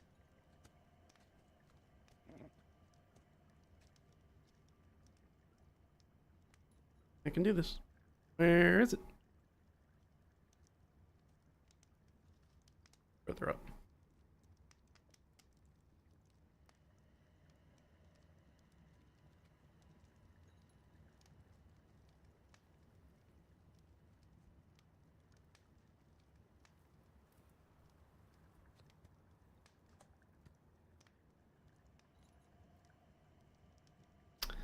I know. I'm trying to find it real quick. I've been a fool.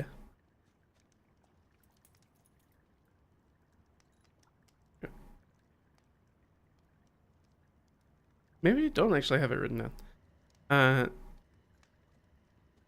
The point is, like, basically whenever they decide to take the ground to be like, we are going to build... Well, I think I'm going to do it once he gets there. Otherwise, that might be a lot more sessions. Because they're going to need to do a little bit of hex crawling to, like, look through the area to be like, where do we want to plant our flag and be like, this is where I'm going to build my holding. So it's going to be as soon as we enter it, I think. So I'm looking at the map real quick. So it's basically once we move beyond White Birch Inn into the hex proper. Once we move into any of the stuff that's in here, that's when we get to, he officially will become first level. So we're close. We're right here. So close. And we should be finishing the rest of this journey. By the end of the day, we should be here. And so, potentially. Oh, we forgot to buy the coracle. We should do that. How much does a rowboat cost? I can't remember. I think it's like 50. We'll just use that. Right. Because I would need to adjust that. Under item. Yes. So we'll do that. It'll be carrying capacity 3 passengers. Yeah, that works.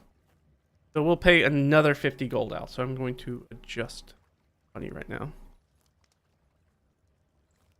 Because we would have bought that, because that was one of the primary things we were going to do there.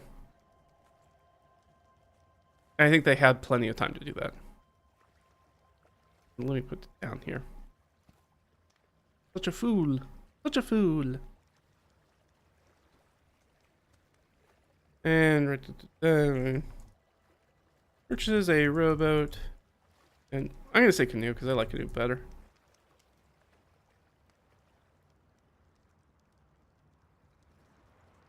Alright, so on the money front, not doing so hot. You know what? He would have maybe tried to... I don't know. They're trying to be fast, so he probably would not have tried to haggle. Alright, so that's going to put us down to... What is that, 87?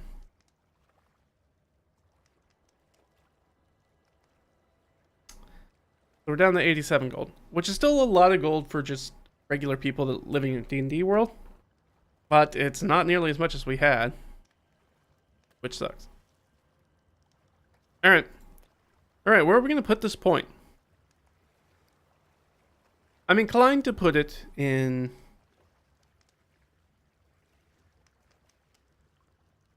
I'm inclined to put in wisdom. And I don't really have any strong arguments for why I wouldn't put it there. The only other place being con, because it would be nice to have one extra hit point. Especially in these low levels. But I think I like wisdom better. That plays a little bit more to his strength, that improves his insight. This is the sort of thing that I think his perception and insight. Yeah, we did a lot of insight in this session during the talking and trying to meet with this guy. So I think we're going to do that.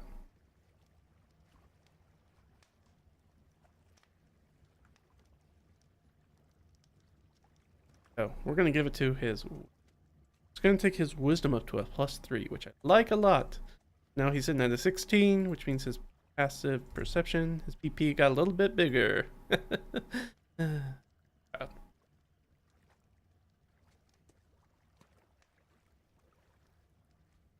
we have +1 background. That way, don't try to add more points on. That's going to be a thing.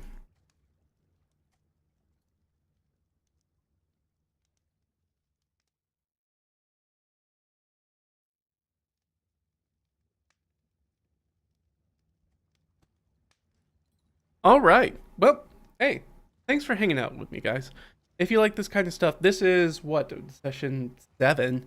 So if this is your first time watching, hey, thanks for coming along with us. You can jump back and watch some of the other stuff, especially some of the other stuff where I'm planning up the session. You can see me build out this map and putting stuff on it. You can see all that fun stuff, how I kind of came up with the politics of this very politics-heavy kind of game. See me kind of come up with this stuff and drop it in, and then drafting up Reed and his sidekick characters, Gertrudt and Cristoff, and jumping into stuff.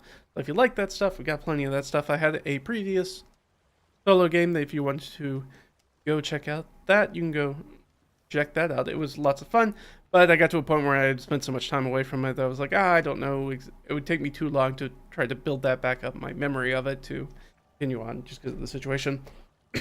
So unfortunately, we will probably not. But it was a lot of fun to play. I think like this way I do it is a little bit more straightforward now because I felt like I had a hard time staying on track with that campaign. Other things, yeah, we do other stuff. This week we talked about manorial estates and holdings and medieval shopping and how to maybe use that to fold things in. Obviously I didn't do that here. We're kind of pressed for time. I kind of wanted us to get to a place and where we wanted to go, and this was also kind of a down low side hustle thing, so we just tried to do it very quickly. Yeah, so we got all this stuff. So if you like the content, like it, drop in a comment. That's so super helpful for engagement. If you would, thank you. Subscribe or follow if you do all those things. We have plenty of other stuff. There's also the blog, RedRaggedFiend.com. Stuff for me directly by either using the coffee link, which is down in the description, or checking out my drive-through RPG store, which has a bunch of pay what you want stuff. You can check out some of that stuff if you want. That's it. Thanks for hanging out with me, guys, and I will talk to you soon. All right? Bye.